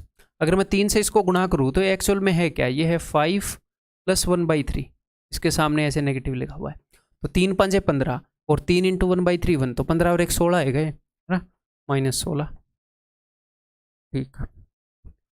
अब फिर से 3x कट गया,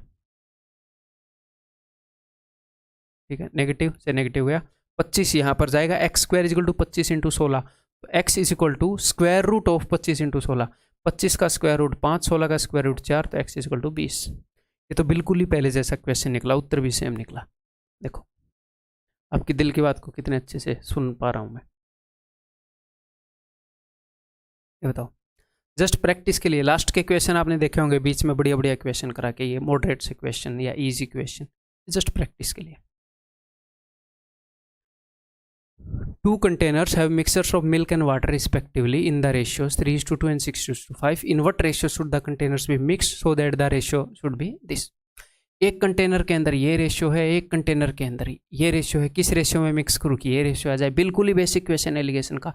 एक कंटेनर के, अब हम एक चीज़ पकड़ेंगे कि पहले कंटेनर के अंदर दूध कितना है, पहले कंटेनर के अंदर दूध है जी 3/5, दूसरे कंटेनर के अंदर 6/11, दोनों को मिलाने पर क्या हो गया 4/7। ये क्वेश्चन सिर्फ इसीलिए लिया, ऐसी कॉम्प्लिकेटेड फ्रैक्शंस हो जाएं तो नीचे हम 5, 7 और 11 को एलिमिनेट करेंगे, तो 5, 7 और 11 का एलसीएम यही होएगा। ये तो ऐसे नंबर हैं जिनमें कुछ भी कॉमन है नहीं, ऐसे केस में इनका एलसीएम ये आएगा, जब आप 5, 7 और 11 से मल्टीप्लाई करेंगे क्या होएगा, यहाँ पर 5 कट जाएगा, यहाँ पर 11, यहाँ पर 7, तो आपको डायरेक्टली ये लिखना आना चाहिए क्या, कि जब हम इनको काटेंगे तो यहाँ पर 5 के अलावा बाकी के 2 नंबर आएंगे, यहाँ पर 11 के अलावा 5 और 7 बाकी के 2 नंबर आएंगे, यहाँ पर 7 के अलावा 5 और 11 बाकी के 2 नंबर आएंगे। अब इनको सोल्व करते हैं भाई, और ये एक्चुअल क्वेश्चन है, ये नहीं है कि मैं वैसे ही बना के ला रहा हूँ। तो इट इज़ 231, 210, अगर आप राइट तरीके से मल्टीप्लाई करेंगे तो यहाँ पर तो देखो 21 इंटू 11 231, 11 से मल्टीप्लाई करना ईजी होता है, 6 5 30 7, 5 चौके 20 इंटू 11 220, यहाँ पर आ गया जी 10, यहाँ पर आ गया मेरे भाई 11, 10:11 रेशियो में मिलाना पड़ेगा, ठीक है, क्लियर है।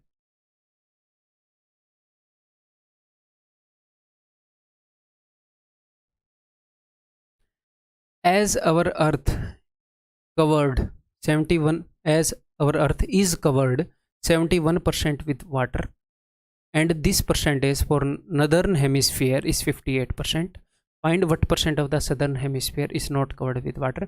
ये बहुत ही सिंपल क्वेश्चन है, लेकिन इसके अंदर हेमिस्फीयर को इंक्लूड कर दिया, तो पहली बार अगर आप देखोगे तो थोड़ा सा आपको कॉम्प्लिकेटेड लग सकता है। मैं इसको बिल्कुल ही सिंप्लीफाई करता हूँ आपके लिए।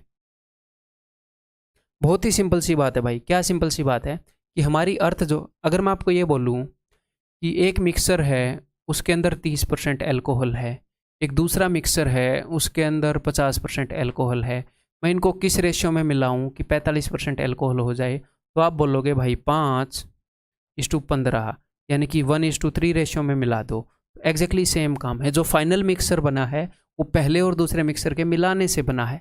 सेम ऐसे ही ठीक इसी प्रकार कवि कहना चाह रहा है कि हमारी जो अर्थ है वो बनी है नदर्न हेमिस्फीयर उत्तरी गोलार्ध और सदर्न हेमिस्फीयर दक्षिणी गोलार्ध से। हमारी जो अर्थ है वो ऐसे बनी है, ये उत्तर वाला हेमिस्फीयर है और ये, इन दोनों को ऐड करके हमारी अर्थ बनती है। अगर मैं आपको ये बोल दूं एग्जैक्टली यही क्वेश्चन कि नदर्न हेमिस्फीयर जो है उसके अंदर 30% वो है, क्या बोलते हैं, पानी, 30% हिस्सा पानी से गिरा हुआ है। सदर्न हेमिस्फीयर, अब ये नहीं है, कई बच्चे बोलेंगे कि ये वाला एरिया भी तो है, भाई उसने धरती को काट के ऐसे नहीं बताया है, ठीक है। अगर आपको फील हो रहा है ये वाला एरिया भी है तो आप किराया देकर एक डंडा लेकर आओ, मैं आपको डंडा मार दूंगा, दिमाग के नीचे खोल दूंगा।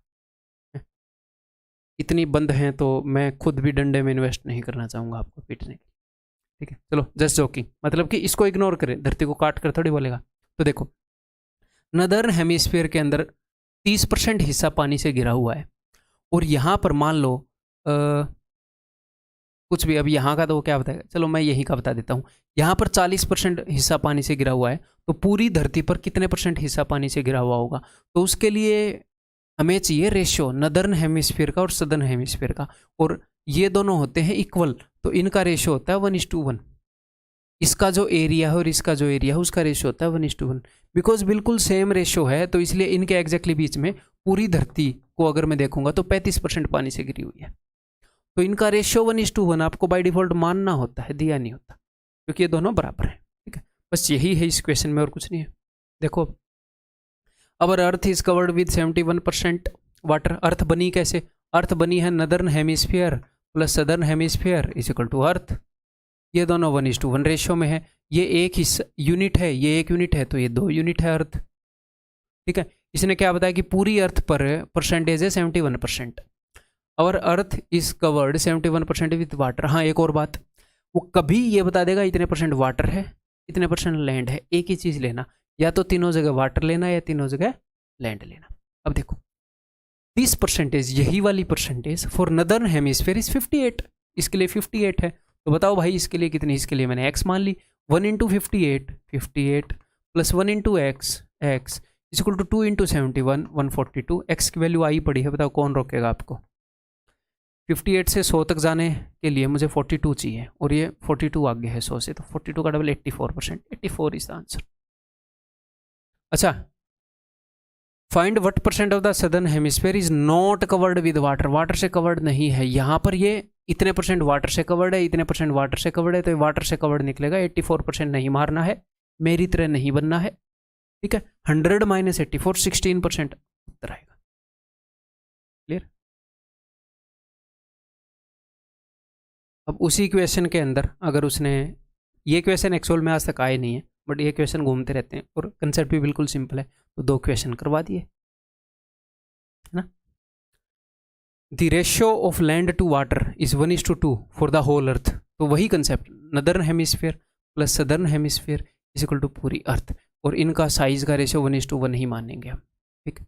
ओके, जब तक आप इस प्लेनेट पे रह रहे हो तब तक इसको ऐसे ही सोल्व करेंगे। जब आप दूसरे प्लेनेट पर शिफ्ट होंगे तो फिर वहाँ पर हेमिस्फीयर का क्या रेशियो डिसाइड करेंगे, उसके अकॉर्डिंग क्वेश्चन आएगा, ठीक है।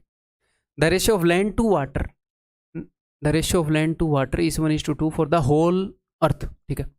पूरी अर्थ के लिए लैंड टू वाटर का रेशियो, तो या तो सिर्फ लैंड ले लो या सिर्फ वाटर। मैं लैंड लेना पसंद करूंगा। 1:3, 1/3। पूरी धरती पर लैंड कितनी है? 1/3। This ratio for the northern hemisphere is this, यही रेशियो यानी कि लैंड इज टू वाटर का रेशियो। तो लैंड कितनी है? 2/5। वो बोल रहे हैं यहाँ पर लैंड कितनी है, तो यहाँ पर मैंने लैंड के लिए फ्रैक्शन मान लिया x, तो 1 × 2/5 plus 1 × x is equal to 2/3। जब आप इसको वहाँ पर जाकर घटाओगे, x की वैल्यू आ जाएगी भाई, 2/5 को यहाँ पर इमेजिन कर लेते हैं, 5 दूनी 10, 3 दूनी 6, 4/15। तो यानी कि सदर्न हेमिस्फीयर में लैंड जो है वो 4 है, 15 में से 4 है, तो पानी कितना होएगा? 15 में से 4 गए 11, पानी 11 होएगा। 4:11 आएगा, 4:15 मत कर देना, ठीक है।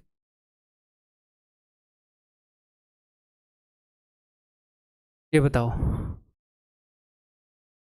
कुलभूषण स्टार्टेड ए juice syrup plus water counter, juice counter start किया और जूस उन्होंने बता दिया है कैसे बन रहा है, सिरप और वाटर, ठीक। Initially he had 140 litres of juice which has 40% water in it, okay. He sold 30 litres of the juice, 30 litre juice उसने बेच दिया, ठीक है। 140 लीटर में से अगर उसने 30 लीटर बेच दिया तो बचा कितना? 110 लीटर। तो उसके पास फिलहाल 110 लीटर जूस पड़ा है, जिसके अंदर पानी कितना है? 40%। ध्यान रहे मैंने यहाँ पर पानी लिखा है, okay.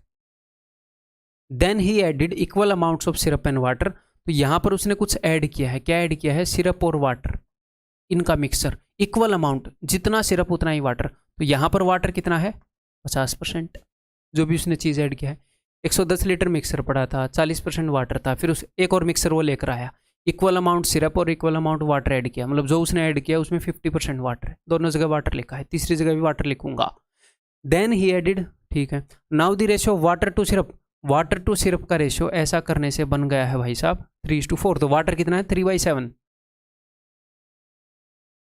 What is the quantity of water added, तो यहाँ पर जो वाटर ऐड किया उसकी क्वांटिटी क्या है, इजीली बता देंगे। 40% की वैल्यू है 2/5, 50% की वैल्यू है 1:2, फ्रैक्शन में लिख रहे हैं तो 7, 5 और 2 इन सब से मल्टीप्लाई करूंगा तो यहाँ पर क्या आएगा, बिकॉज इनका एलसीएम क्या है, ये इनमें कुछ भी कॉमन नहीं है, तो 5 यहाँ पर आएगा, 7 और 2 बचेंगे, 14 दूनी 28 आएगा, ठीक है। यहाँ पर 5 और 7 बचेंगे 35, यहाँ पर मेरे भाई 5 और 2 30, ठीक है। 35 और 30 में 5 का फ़र्क, 28 और 30 में 2 का फ़र्क। अगर 110 लीटर रिप्रेजेंट करता है 5 यूनिट को, तो 2 लीटर किसको रिप्रेजेंट, 2 यूनिट की वैल्यू क्या होगी, 5 यूनिट की वैल्यू 110, 5 का 22 गुना, 2 का 22 गुना, 44 लीटर। तो जो भी चीज़ उसने यहाँ पर ऐड की थी उसकी वैल्यू है 44 लीटर। अब 44 मत उत्तर मार देना, उसने ये नहीं पूछा कि उसने टोटल ऐड कितना किया सिरप और वाटर, उसने पूछा उसने पानी कितना मिलाया था। उसने इक्वल क्वांटिटी सिरप और वाटर की ऐड करी थी, तो ये जो 44 लीटर ऐड किया इसमें 22 लीटर सिरप था, 22 लीटर पानी था, तो जो उसने पानी मिलाया था वो 22 लीटर था, ठीक, क्लियर है। कहीं आप खुश हो रहे हो 44 लीटर मार के, वैसा ही क्वेश्चन है यार, मैं पानी पीता हूँ शायद वैसा ही हो question.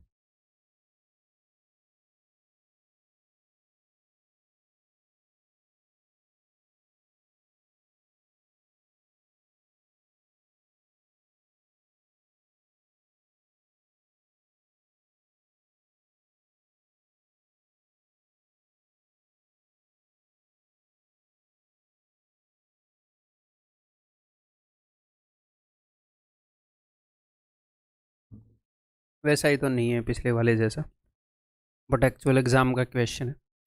A large container has 50 litre mixer, और मैं यहाँ पर बहुत ही अच्छे से सजा कर लिखता हूँ आपको समझाने के लिए, उतना ज़्यादा सजा के लिखने की ज़रूरत नहीं है, डायरेक्टली मैं वहाँ से पिक कर पा रहा हूँ।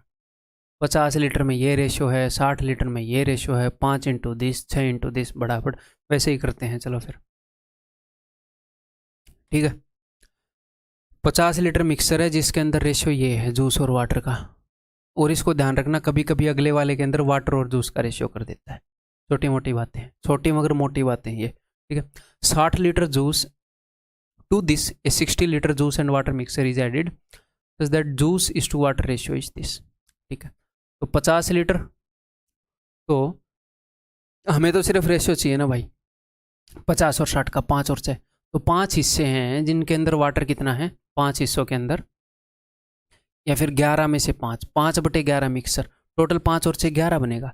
तो 5/11 जो मिक्सर है उसके अंदर मैं सिर्फ जूस ले लेता हूँ, मैं यहाँ पर जूस नहीं लूँगा क्योंकि आगे उसने ये बोला है कि उसने अगली स्टेटमेंट भी देखो, ये भी मैं आपको समझा देता हूँ। पानी पी रहा था तो मैं साथ के साथ पढ़ रहा था।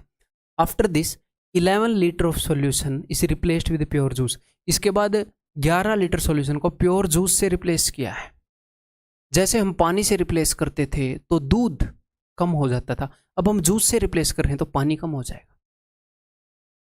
तो मैं पानी के बारे में मैं निकाल लूँगा, हालांकि आप जूस के बारे में निकाल लेते तो बाद में पानी का निकल जाता, लेकिन मैं डायरेक्टली पानी का निकाल रहा हूँ। तो इसके अंदर पानी कितना है, जूस एंड वाटर, वाटर को रिप्रेजेंट करती है सेकंड वैल्यू 2/5, 5/11 में 2/5 पानी है, और 6/11 के अंदर पानी कितना है भाई, 1/3 पानी है। 2/11, 2/11, ठीक है, 4/11, तो पानी जो है वो 4/11 है। पूरे जूस के अंदर 4/11 पानी है, तो इन दोनों को मिलाकर जो मिक्सर बना उसके अंदर, तो 50 लीटर और 60 लीटर 110 लीटर बनेगा। 110 लीटर के अंदर 40 लीटर पानी है, 11 कट गया 40 लीटर। अब इसने ये बताया है कि पूरा मिक्सर निकाला और उसको जूस से रिप्लेस कर दिया, तो आप जूस से रिप्लेस कर रहे हो तो जो दूसरी चीज़ है वो उसी कंसेप्ट के हिसाब से घटेगी जो मैंने आपको बताया था, ठीक है। तो उसने 11 लीटर निकाला, उसने पूरा मिक्सर कितना निकाला, 11 लीटर, कितने में से, 110 में से, तो उसने 1/10 निकाल लिया। तो अगर आप 1/10 मिक्सर निकाल रहे हो तो जूस भी 1/10 हो जाएगा, पानी भी 1/10 हो जाएगा। सॉरी, अगर आप 1/10 निकाल रहे हो तो जूस भी 1/10 निकल जाएगा, पानी भी 1/10 निकल जाएगा, दोनों 9/10 बच जाएंगे। लेकिन बाद में आपने जूस डाल दिया तो पानी तो 9/10 ही रह गया, जूस तो आपने रिप्लेस कर दिया, तो पानी पहले से 9/10 हो जाएगा। वही कंसेप्ट यूज किया भाई। 36। अच्छा, मैंने ये ध्यान नहीं दिया कि इसने रेशियो पूछा है, पर चलो रेशियो पूछा है तो अभी 36 लीटर पानी, इसने क्या पूछा है, rate of water to juice. तो 36 लीटर पानी है और टोटल मिक्सर 160 110 है, 110 में 36 गया 74, 18:37। Option D. इसको दूसरे तरीके से भी कर सकते थे, एग्जैक्टली कितना है वो निकालने की ज़रूरत नहीं थी, अगर मैं क्वेश्चन पढ़ लेता तो यहीं पर हो जाता क्वेश्चन हल। तो पानी कितना है भाई, पानी है 4/11। ओके, पानी की ये कंसंट्रेशन है, इतना है पानी। अब उसने 1/10 निकाल लिया तो पानी 9/10 बच जाएगा, जितना भी है उसका 9/10 बच जाएगा, 1/10 उसने रिप्लेस कर दिया, तो ये आ जाएगा 2 दूनी 4, 2 5 10, 18/55 पानी है। 55 में से 18 पानी है। अगर पानी इतना है तो जूस कितना हो जाएगा भाई, 55 - 18 यानी कि 37, 18:37। ठीक,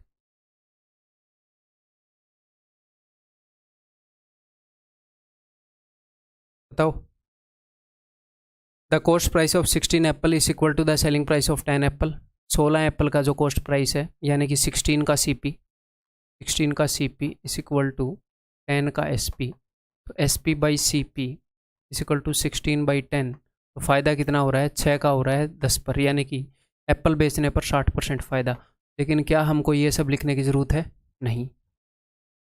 ये क्वेश्चन हम पहले कर चुके हैं, प्रॉफिट एंड लॉस में कर चुके हैं। तो मैंने आपको एक छोटी ही चीज़ और बताई होगी कि जब भी इस तरह का पैटर्न आए, उसने क्या बोला है, cost price of 16 apple is equal to selling price of 10 apple. तो सेलिंग प्राइस के साथ में जो वैल्यू है उसको सीपी मानना करो, होना तो वही है एंड में। 16 का cost price is equal to 10 का एसपी। देखो एसपी के सामने क्या वैल्यू रहेगी जो कॉस्ट प्राइस के साथ थी, कॉस्ट प्राइस के सामने क्या वैल्यू रहेगी जो एसपी के साथ थी। तो यहीं पर ऐसे ही देख लो, तो हमें लिखना ही नहीं पड़ेगा। तो उसने बोला 16 का कॉस्ट प्राइस 10 के सेलिंग प्राइस के बराबर है, तो सेलिंग प्राइस के साथ जो वैल्यू है मैंने मान लिया 10 में, इसको कॉस्ट प्राइस मान लिया, इसको सेलिंग प्राइस 10 में लेकर 16 में बेच दी। 6 का फायदा 10 पर 60%, मुझे डायरेक्टली पता है एप्पल्स के ऊपर उसको 60% का फायदा हुआ। The cost price of 12 oranges is equal to selling price of 16। तो सेलिंग प्राइस ये मैंने कॉस्ट प्राइस मान लिया, बिकॉज सेलिंग प्राइस के साथ में ये एसपी मान लिया। 16 में लेकर 12 में बेचा, 4 का नुकसान 16 पर, 25 का नुकसान ऑरेंज पर। ये बात समझ रहे हो, नहीं समझ रहे तो प्रॉफिट एंड लॉस किया हुआ होना चाहिए आपका पहले। And the cost price of 6 mangoes, cost price of 6 is equal to selling price of 4, इसको मैंने सीपी मान लिया। 4 की लेकर 6 में बेच दी, 2 का फायदा 4 पर 50%, मैंगोज पर फायदा हो गया 50%। जी, if the ratio of the cost price of 1 apple 1 orange and 1 mango, तो जो कॉस्ट प्राइस है एप्पल ऑरेंज और मैंगो का, उनका ये रेशियो है।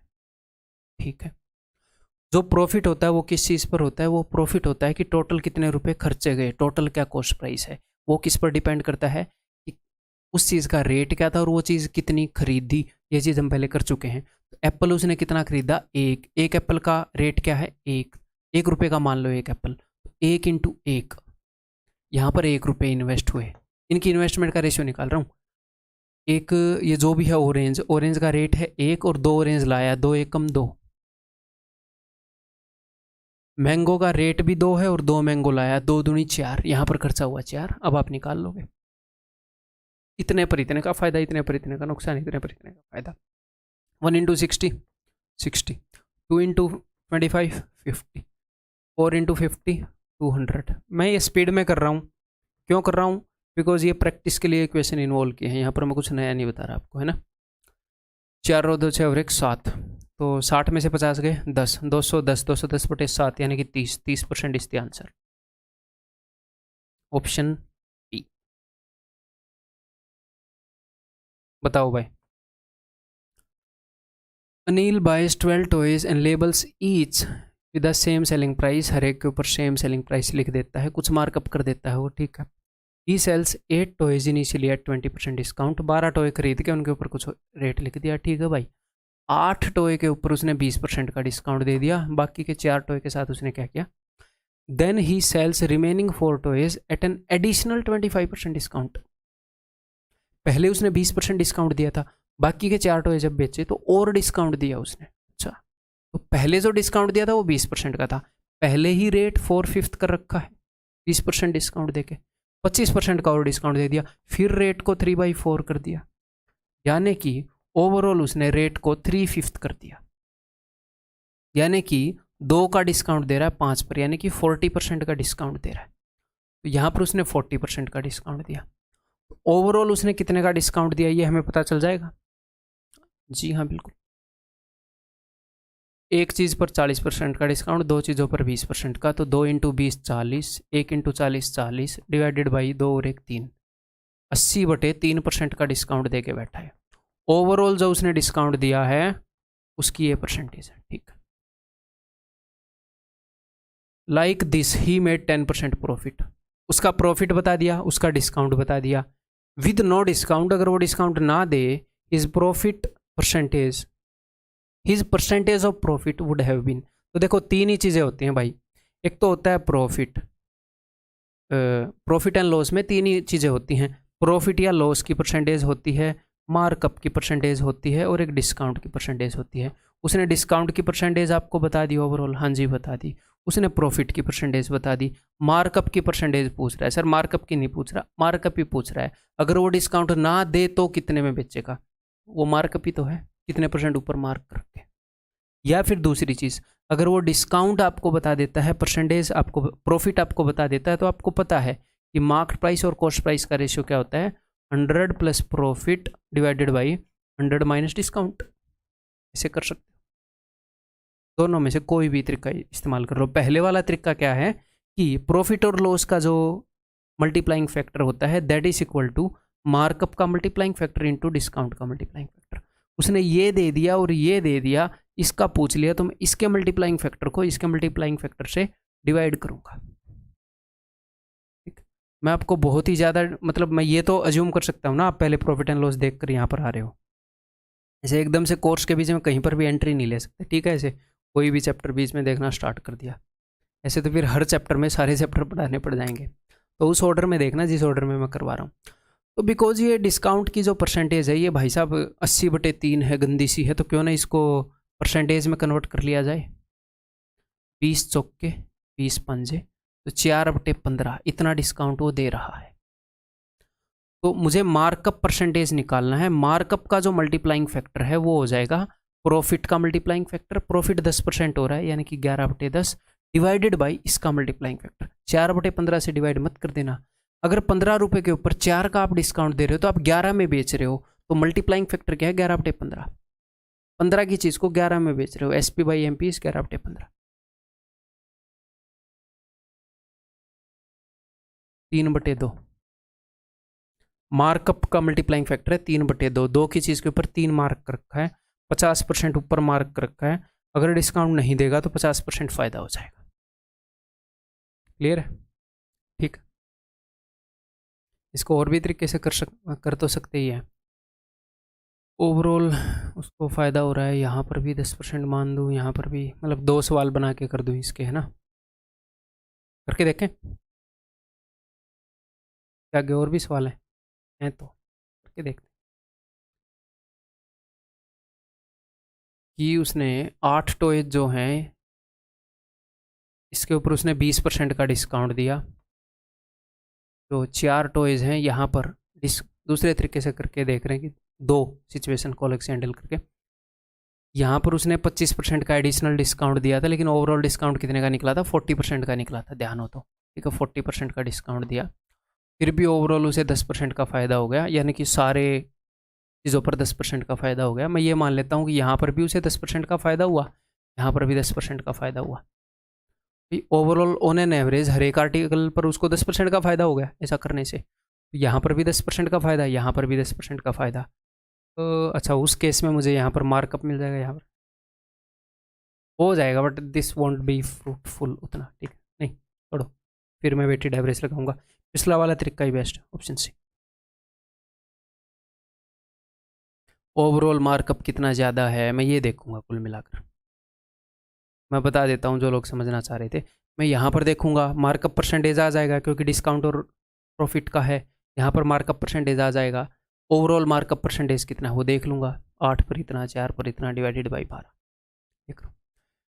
ए shopkeeper bought certain number of pens at a rate of 24 rupees 60। 20 pen खरीदे हैं 60 के रेट पर। तो एक पेन उसने 3 रुपये का खरीद रखा है। ठीक है भाई, 3 रुपये का पेन खरीदा। And the same number of pen, उतने ही पेन उसने खरीदे 30 पेन 40 के। तो एक पेन उसने खरीदा 4/3 रुपये का। ठीक है, सेम पेन खरीदे। After that he realised that he had bought only 60% of the required number of pen. कि उसने सिर्फ 60% ही खरीदे हैं, यानी कि उसने 60% पेन ही खरीदे हैं जितने उसे चाहिए थे। और ये दोनों इक्वल नंबर में हैं, ये जितने खरीदे उतने ये खरीदे। यानी कि ये जितने भी उसको चाहिए थे ये उसका 30% है, ये उसका 30% है, उसको 40% और खरीदने हैं। और जो बाकी के 40% उसने खरीद लिए 25 पेन 75 के, यानी कि एक पेन 3 रुपये का। ठीक है जी। He sold the pen 12 for, SP बता दिया, प्रॉफिट और लॉस बताओ। बहुत ही बेसिक क्वेश्चन है। यहाँ से आपको सीपी मिलेगा, एसपी बाई सीपी कर दो। ठीक, ओके जी। हमें सिर्फ रेशियो चाहिए होता है। ठीक है, अब ये देखो, ये 3 पेन भी 3 रुपये में खरीदे, 4 पेन भी 3 रुपये में। मैं ऐसे मान लूँ कि 7 पेन तो 3 रुपये में खरीदे, सेम ही रेट है, और 3 पेन इतने में। तो 7 × 3 21 प्लस 3 × 4/3 4 डिवाइडेड बाई 7 और 3 10, 25/10। ये आ गया जी कॉस्ट प्राइस। सेलिंग प्राइस क्या है जी पर पेन, ये पर पेन का कॉस्ट प्राइस आ गया। He bought the rest at, he sold, selling price है 35/12। 12 पेन 35 के खरीदे, 35/12, कॉस्ट प्राइस है 25/10, एसपी बाई सीपी कर चुके हैं हम। प्रॉफिट या लॉस आ जाएगा 5 दूनी 10, 5 7 35, 2 छिक्के 12, एक का फायदा 6 पर 16.66 प्रॉफिट परसेंट। ठीक है, दैट्स ऑल। इसी क्लास के साथ, 1.5 घंटे की क्लास के साथ हमारा वेटेड एवरेज एलिगेशन मिक्सर ख़त्म होता है। ठीक, अगले टॉपिक में मिलते हैं। उम्मीद है कि आपको सब कुछ समझ में आ रहा होगा, और उससे ज़्यादा वो तो ठीक है, आपको समझ में आ ही रहा होगा। उससे ज़्यादा आपसे ये उम्मीद है कि भाई आप मान रहे होंगे बातों को, मेहनत कर रहे होंगे। मेहनत कभी भी बेकार नहीं जाती, आपको पता है। आप जो मेहनत कर रहे हैं, मान लो आज आप पूरा दिन पढ़े, तो दिन के एंड में क्या आप इंस्पेक्टर बन गए? दिन के एंड में आप चपरासी तक नहीं बने, आपको कोई नौकरी नहीं मिली। आपकी मेहनत इकट्ठी हो रही है, आप एकदम से ही बढ़िया पोस्ट पे लग जाओगे। आपकी मेहनत क्या हो रही है? इकट्ठी हो रही है। आप इस मेहनत को स्टोर कर रहे हो। जो इंस्पेक्टर की पोस्ट, ऑडिटर की पोस्ट, या कोई भी पोस्ट आपको गवर्नमेंट में जो मिलेगी, वो कुछ ऐसी है, उसको ऐसे मानो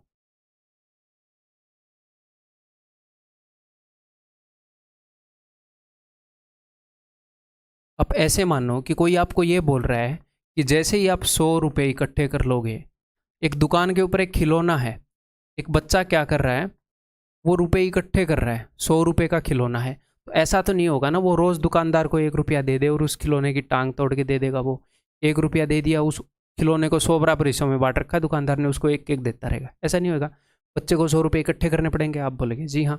तो यही आपका मामला है कि कुछ एफर्ट्स, कुछ मेहनत इकट्ठी होते ही आपको गवर्नमेंट जॉब मिल जाएगी। तो ये नहीं है कि आज पढ़ाई की तो थोड़ी सी गवर्नमेंट जॉब मिल गई, अगले दिन पढ़ाई की थोड़ी सी गवर्नमेंट जॉब मिल गई। नहीं, वो बच्चा रुपए इकट्ठे कर रहा है तो उसको रुपए दिख रहे हैं, क्योंकि रुपए हैं फिजिकल।